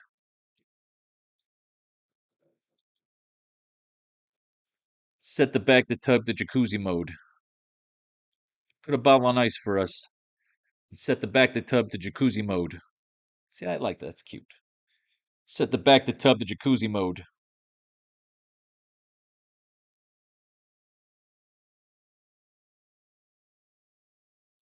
We cut back to the edge of Venusville. We see the huge dip down from the edge of the cave and catacombs to the lava-covered haze below. It looks like Mustafar. Caption across the panel reads, "Meanwhile, back at the edge of Venusville." Not Venusville. Back at the edge of the Earth. Like he was just in the sky, so let's take it right back to the bottom. Back at the edge of the Earth. Yeah, that I like better. Spider-Man lands at the edge of the chasm with Fury's jetpack. He will turn as his spider sense goes off. We will see in a gorgeous splash shot to close the page the Red Skull driving towards Spider-Man with a gamma-tipped rock tumbler tank buggy. Like the tunnel drilling tanks from Total Recall. With giant rock climbing wheels and green glowing gamma tipped drill bits. Red Skull attacks with a vehicle or first a gamma lightsaber like Maul and then fails. He will try to maul the Majol tank. That would be his doom. Okay, we get that. That's notes. Let's move our notes, whatever's left. In the end, Red Skull will plummet to his probable doom, but we will still show him recovering and finding the lost city of Asgard. Maybe. Something with Norman Osborn end up in a refugee camp with Bruce Banner. I like that. One of the delivery spots could be someone giving orders to Felicia Hardy. It's Kingpin. She is given the assignment of seducing and turning Peter Parker. Kingpin is one of the people getting a Gamma Rock shipment.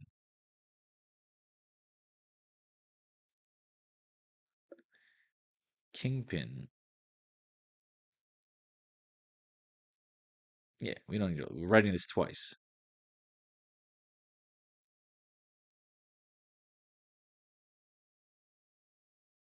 Rogue agent. All right, just keep it there till we use it. Empire City may be a floating monstrosity, but it is still my home, and it is ripe for the taking. The mayor is a fool and a blowhard. Empire City has no use for a mayor. It needs a king. I like that. At the end of the story, Peter makes the trip with Citrusville with Jennifer Kale. They take a cruise around the Disney moon where they pass on an unassuming yacht. On the yacht is the Kingpin. Yes. Mandarin getting Gamma Kunlun, Magnum, Moses Magnum, if we fit him. We're definitely doing the Kingpin. I don't know about Kunlun and Storyville. Maybe get to that another time. The Disney moon have the aliens on display like a virtual museum. Yes. I like it.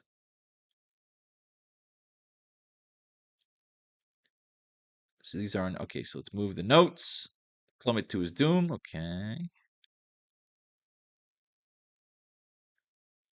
Am I right? Shoot, doop, doop, doop. Shoot, doop, doop, doop. All right, just do that real quick so we're set up for next time.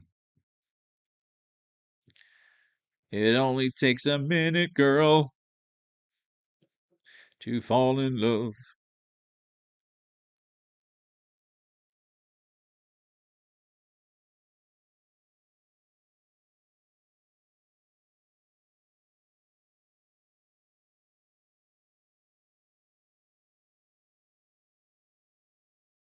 To fall in love, it only takes a minute, girl.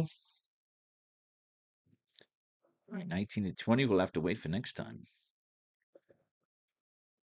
Meanwhile, look at the edge of the earth.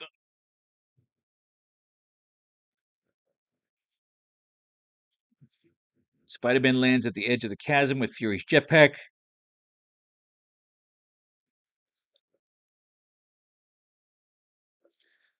SFX of the thrusters cooling down as he lands.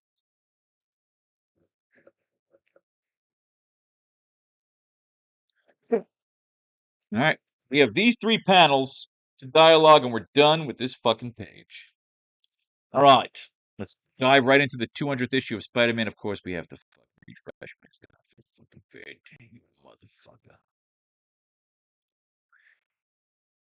You don't.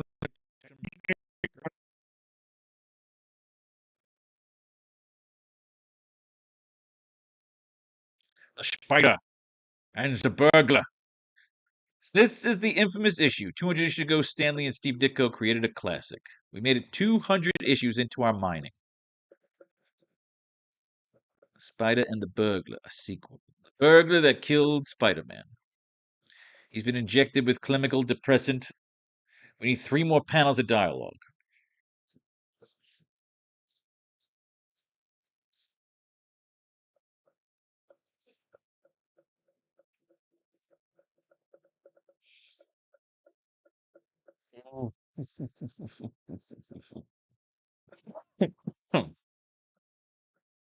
He's in the old people's home.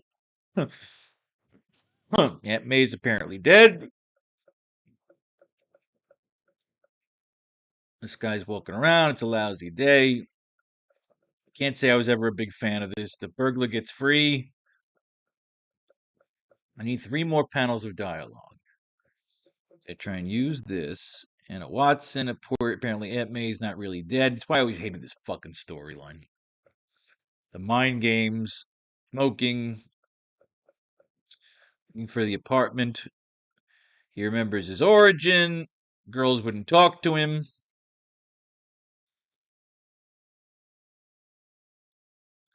I mean, I don't want to just finish off the Red Skull so easily, you know?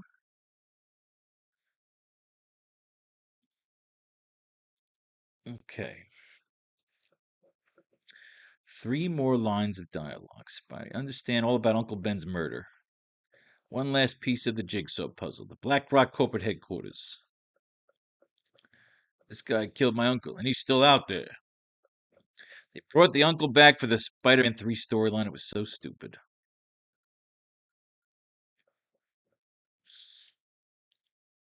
He's crawling across the city. We already got the part where he lost his powers. Stop, thief. Are you now, pretty boy? His face, my goodness, it's him again. It's the same guard whose plea for help I once ignored. Oh, that's right. Well, let's go back here for a second here. Stop him, please. Don't let him escape. Don't worry about it, old timer. This creep isn't going anywhere. The idea is he corrects the mistake. You stopped him. He's been snatching purses here for months. Nobody these days wants to get involved. Don't mention it. It was his face. Oh my God, it's him. If I had helped him, then Uncle Ben might not have died. And it's the burglar. Oh, God, this is just stupid fucking stuff. I hated this story when I was a kid, how they dragged this out. Now, it turned out Aunt May isn't fucking even dead. But I remembered he was here to what? He was looking for a old bounty, huh?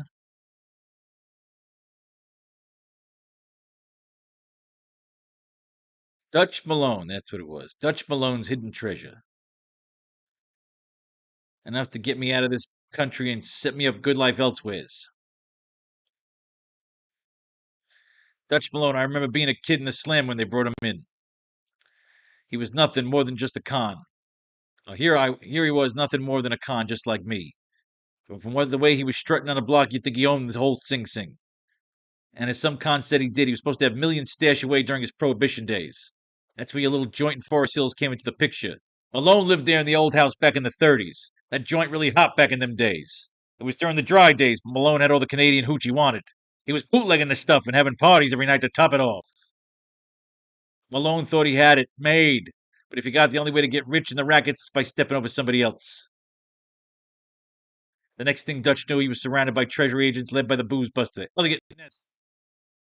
Ness got Malone on tax wrap just like he got Capone, but nobody ever found the bucks Malone was stashed. Dutchy got kicked from Slam, and just before he finally croaked a few years back, he was put in my cell. I got this problem, kid, insomnia. I can't sleep, so half the night I'm awake, I was listening to Malone talk in his sleep. Dutch Malone. I like to give a little backstory. That's pretty cool.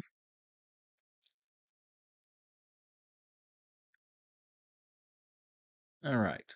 Peter, of course, breaks free, and now he's got to kill the burglar. Burglar is looking for Dutch Malone's gold. Supposedly stashed at his old prohibition spot, which eventually became the home of Aunt May and Uncle Ben. We keep Uncle Ben alive in our story because I wanted to. I wanted to change the narrative. I wanted to write a brand new take on Spider-Man.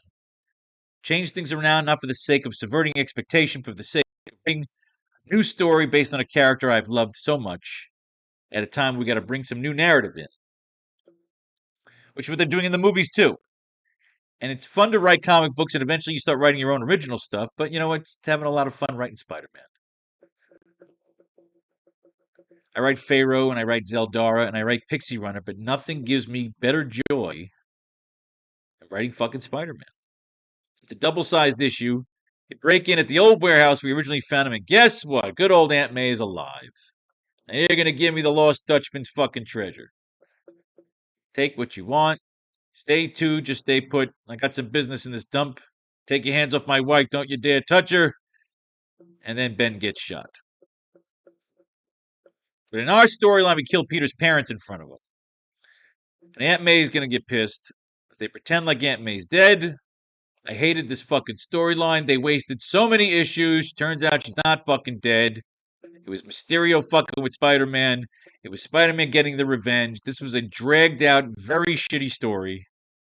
I didn't like it as a kid. I don't like it now. And eventually, the fucking burglar. Spider-Man doesn't even kill the burglar. He dies of a fucking heart attack. This was such a stupid fucking non-issue. Not even have the balls to let Spider-Man fucking take his life. Hated this fucking story. Weak.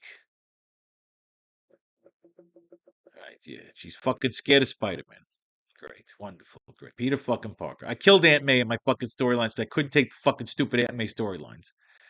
Epilogue, scared, flipping around, and now he's fucking Spider-Man again. Now he's proud. Yay. I hated this issue. But thank God, because look, they bring the Punisher back next. It's a brand new day shit right here, but this is a badass cover, I gotta admit. With Bullseye and the bullets, pretty cool. We'll save that for the next class. Did we get anything to use there? Anything. Spider-Man lands at the edge of the chasm with Fury's jetpack. SFX of the thrusters cooling down as he lands. He will turn as his spider sense goes off. We will see in a gorgeous splash shot to close the page the Red Skull driving towards Spider-Man with a gamma-tipped rock tumbler tank buggy, like the tunnel drilling tanks from Total Recall with giant rock climbing wheels and green glowing gamma-tipped drill bits. I like it. Spider-Man lands at the edge of the chasm with Fury's jetpack.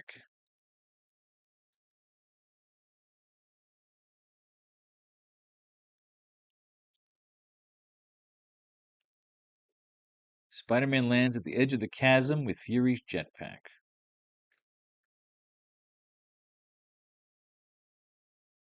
He will turn as his spider sense goes off.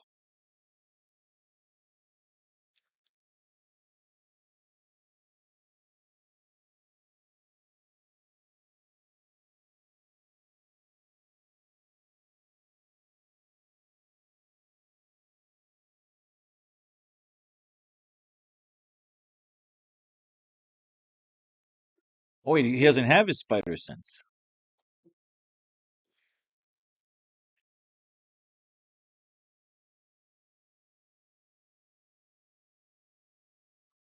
Red Skull.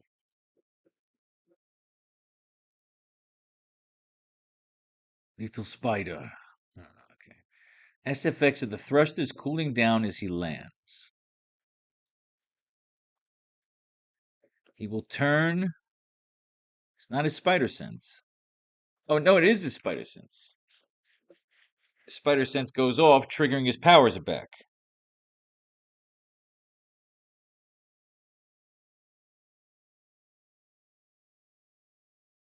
He will turn as the wall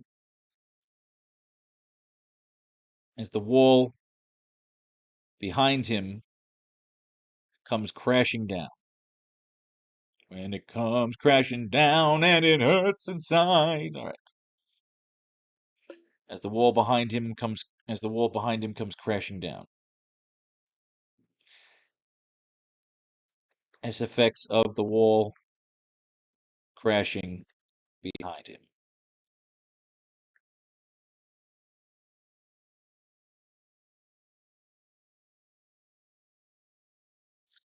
I mean, Red Skull should get a good shot.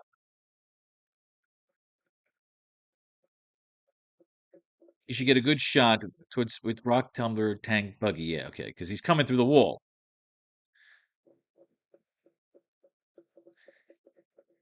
Spider-Man lands at the edge of the chasm with Fury's jetpack. He will turn as the wall behind him comes crashing down. SFX of the wall crashing behind him. SFX of all the gears and guns blazing and blasting through the wall. All right, so we got the script. Again, the script is fucking written here. No, I mean the action's written. I need 3 goddamn lines of dialogue here. You need something here. It can't all just be special effects or sound effects or cacophony. When it comes crashing down. All right, let's go do some mining. Let's figure out how to close this fucking page out. Oh, fresh. We need to start the new computer. Which is kind of cool. We're into 1980. That's exciting. We just entered a whole new decade in the lore and legend of the character we call the AracKnight. So we have left the 70s behind. Although we're still in the 60s with Strange Tales, but that's just our little pinch into the 60s, get a little taste of retro, which helps frame the writing some. This is February, so this is more 1980. We're in the 80s now. We have entered the 80s as we're closing out our AracKnight sequel. We have spanned the entire 70s and 60s through our first 2 volumes.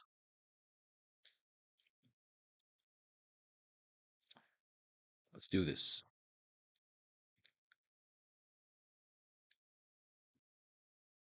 All right. Spider-Man and Nightcrawler. Kennedy Airport. Drops out of the balmy Indian summer. It's a summer story, even though it's a winter issue. I know things come out later. Stories, deadlines, blah, blah, blah, bullshit. All right. Kennedy Airport. I've flown out of Kennedy. I like that. Senior Flight Attendant Amanda Sefton. Ooh. All right. We got a new leading lady. She belongs to Nightcrawler. She's making out she's into the blue guys. All right. So Nightcrawler's got himself a chick. All right. Smoochy smooch. I didn't have time to change. Cyclops put the X-Men through an extra long workout in the danger room. The Rolls Royce. All right.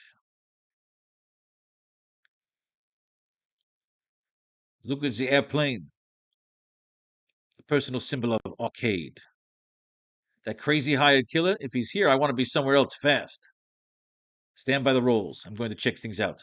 Kurt, no! Yeah, Kurt doesn't fuck around. I like that. He's got some pussy waiting for him, but still he's got to check shit out.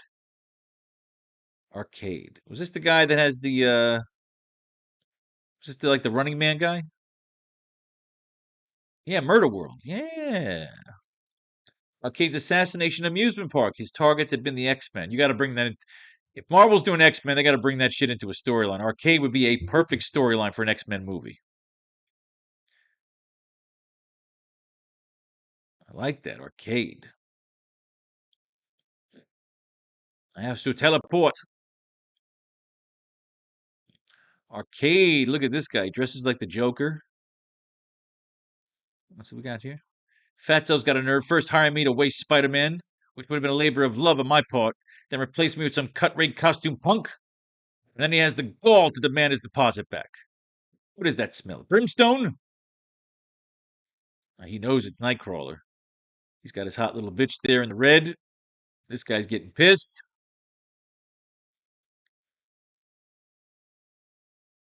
She's going to body slam this guy into a car.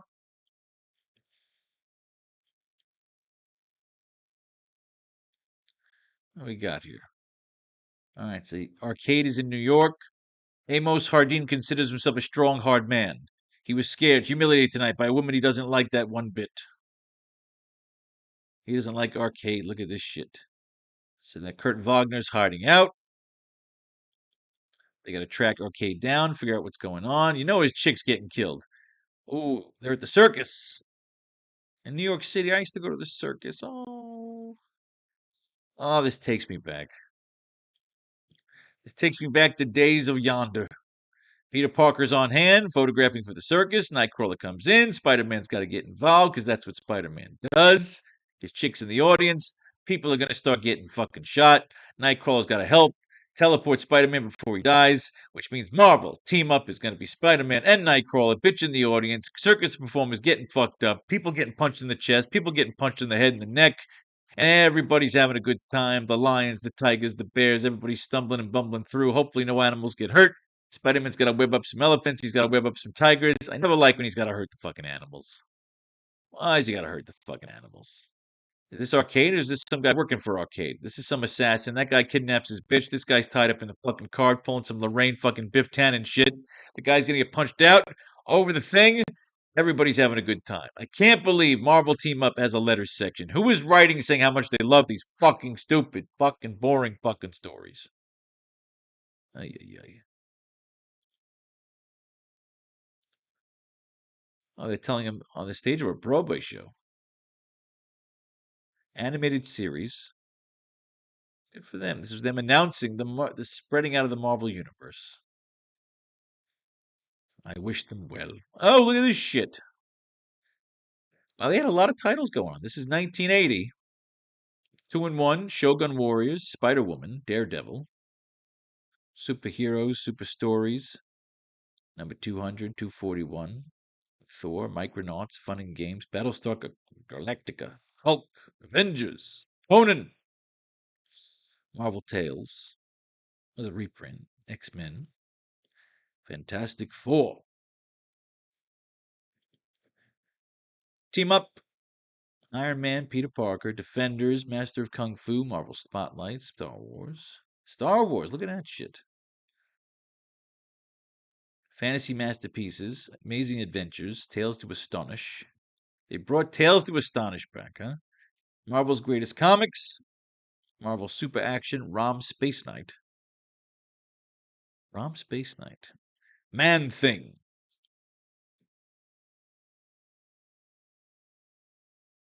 The Muck Monster Stalks the Himalayas. Ghost Rider, yes, of course. That's a lot of fucking titles. So I want to get a count. 1, 2, 3, 4, 5, 6, 7, 11,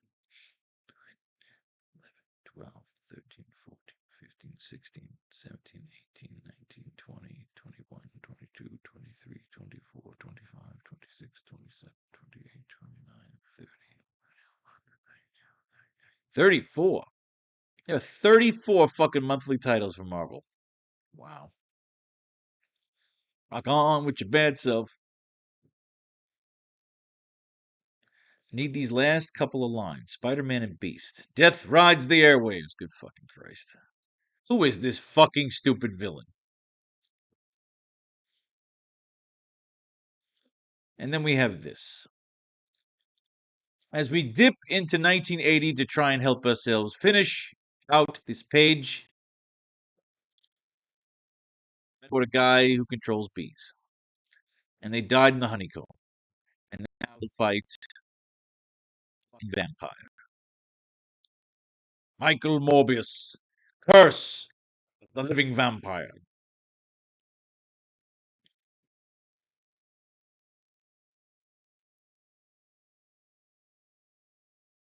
Here we go. Good old fashioned Halloween story. A tale of monsters and men.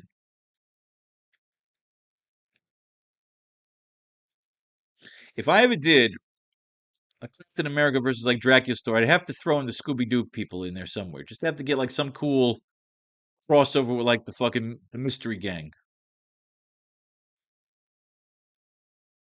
All right, we need 3 lines here. I don't want to go anywhere past here.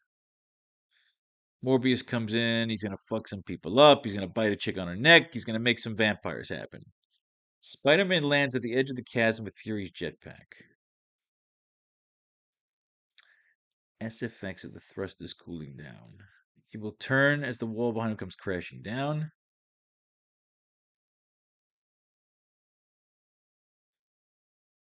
All right, let Spider-Man talk to Fury.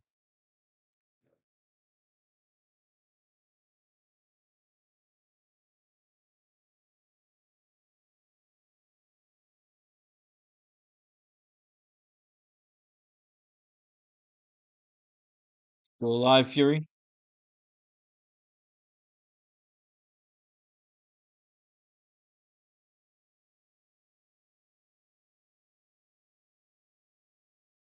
The injection is kicking in.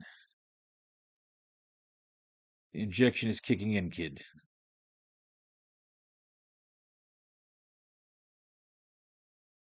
The injection is kicking in, kid.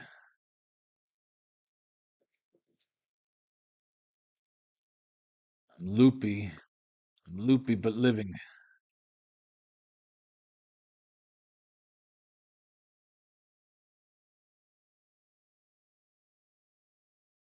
How's the mouse hunt?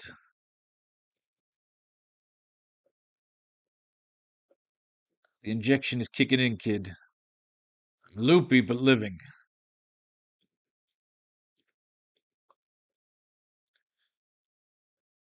Trying to get my hands. Trying to get my hands. Trying to get my hands. Trying to get my hands. The injection is kicking in, kid. I'm loopy but living. Trying to get my hands on a coconut right now. Trying to get my hands on a coconut right now.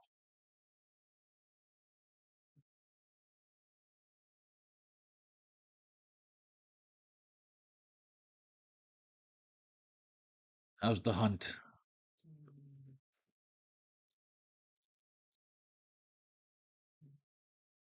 Did you find the bastard? Trying to get my hands on a coconut right now. Did you find the bastard? Spider-Man turns. Not he will. Spider-Man turns as the wall behind him comes crashing down. Did you find the bastard? Spider-Man turns as the wall behind him comes crashing down. It's perfect. Yeah, he's making his way over.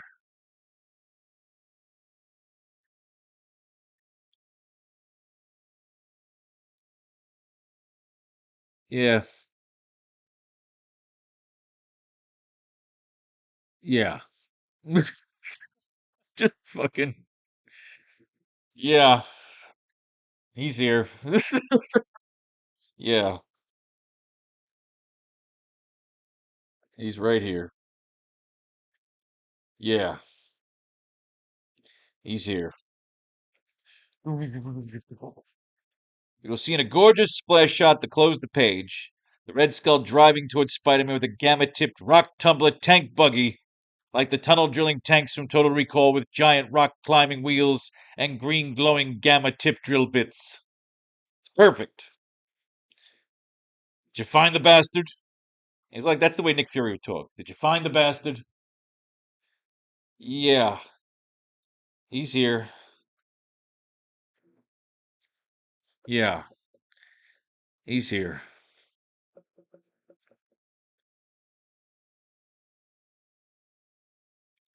We'll see in a go. Okay, do we need a liner, or again, is this just fucking Red Skull tearing through in the truck in the car?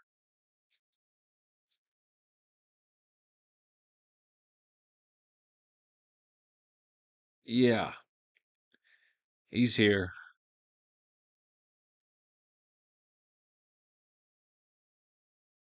Hmm. Sometimes you add lines, and sometimes it's about the action. But I feel like we got to add something here.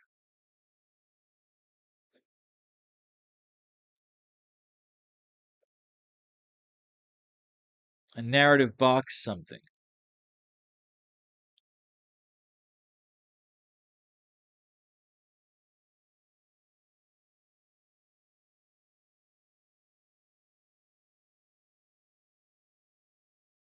In a perfect world,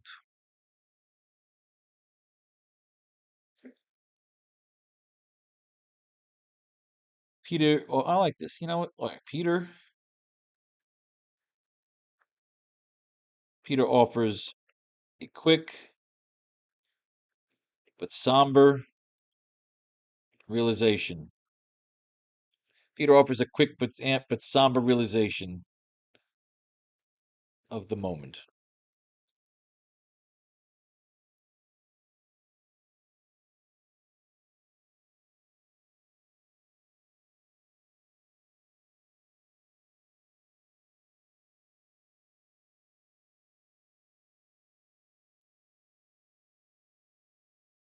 Narrator box.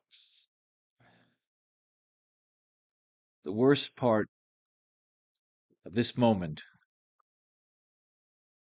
isn't even the impending doom. The worst part of this moment isn't even the impending doom. It's the cold realization. It's the cold realization of all this wasted talent. If you think about the innovations and genius level minds, the worst part of this moment isn't even the impending doom. It's the cold realization of all this wasted talent. If you think about the innovations and genius level and genius, if you think about the innovations and genius of a doctor, of an Oliver Octavian, an Adrian Toombs,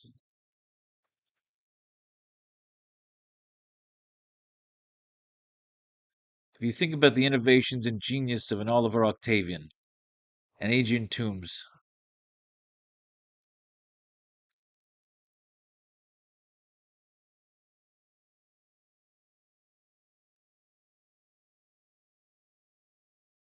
if you think about the innovations and genius of an Oliver Octavian, an Adrian Toombs, even Flint Marco,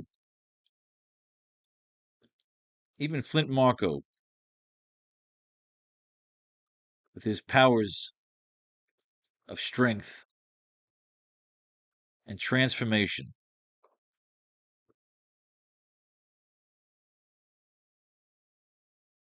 with his powers, strength, and transformation,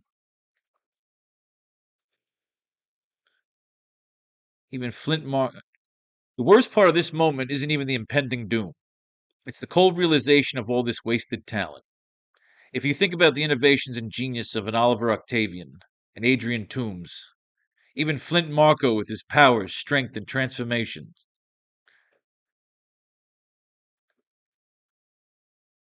he could have been a Superman. That I love. I love it. Frames perfect. The worst part of this moment isn't even the impending doom. It's the cold realization of all this wasted talent. If you think about the innovations and genius of an Oliver Octavian, an Adrian Toombs, even Flint Marco, with his powers, strength, and transformation, he could have been a Superman. That's where I want to end it right there. He could have been a Superman.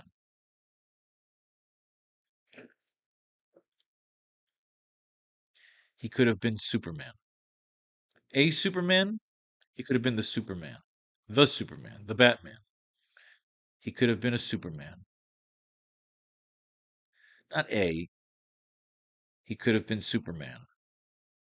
Even Flint Marco, with his powers, strength, and transformation, he could have been Superman. I like that. We're going to end it right fucking there. I love that line. I love that line.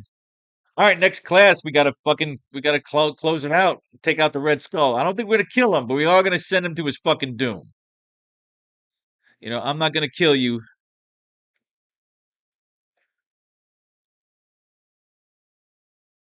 I'm not going to kill you.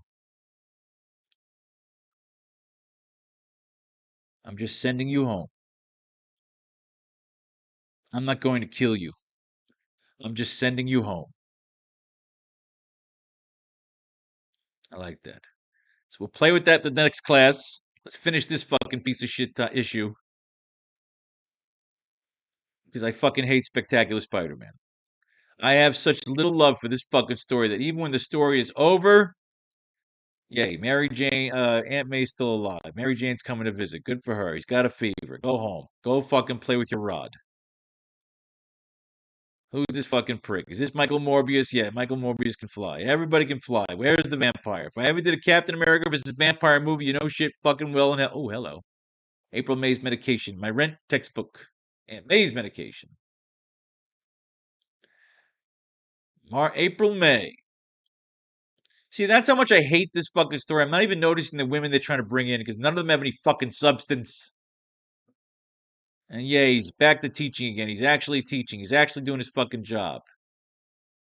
But I still remember one of these chicks. It's either the secretary or this chick working at the school is secretly the Black Cat. I'm trying to remember that. All right, so Peter's a grad student. He's dropping fucking things. He's getting angry. Maybe there's some negativity shit. He's getting sick. Philip Chang. Someone's having a state dinner. Everybody's dressed up in costume. Court jesters. Morbius comes in. He's biting somebody on the fucking neck. He's knocking somebody down the fucking stairs. Philip Chang's gonna run upstairs and he's gonna get thrown over fucking board. He's gonna be sick. Everybody's gonna turn into vampires. I hate Spectacular Spider-Man. It's the dumbest stories. It's all the worst fucking villains. I hate it. It's always some jackass doing something stupid. There's never any good fucking art where they fix this piece of shit title. It gives me nothing to work with other than the idea of Captain America versus Dracula as my first Captain America versus monster stories. Look who the next person is. It's the fucking Schizoid Man. That's who he fights in the next issue. The fucking Schizoid Man. I hate Spectacular Spider-Man. You know what it is? It's just here for us to look through it. It's here for us to look at the art and see if we come up with ideas for the art. That's what it is at this fucking point. That's how much I hate this fucking title. And there's literally 200 more of these to go. That's right. 263 issues. To take away that 40, that's 223, add one, that's 224 more of these fucking issues. At least here, we're almost done. There's 150 of these. Amazing Spider-Man, this goes all the way to 441, then closes up, comes back and renumbers at 500. This thing's over at 1,000, I think, at this. Oh, about 800, 900 at this point. But this is the flagship. This is where it comes and goes. Everything in the Spider-Man world is based around how things are going here. So we're done with class today. May fate and fate decide your fortune. And if you like our textbooks, you can buy them here at Faro's Lounge. Peace, love, and war.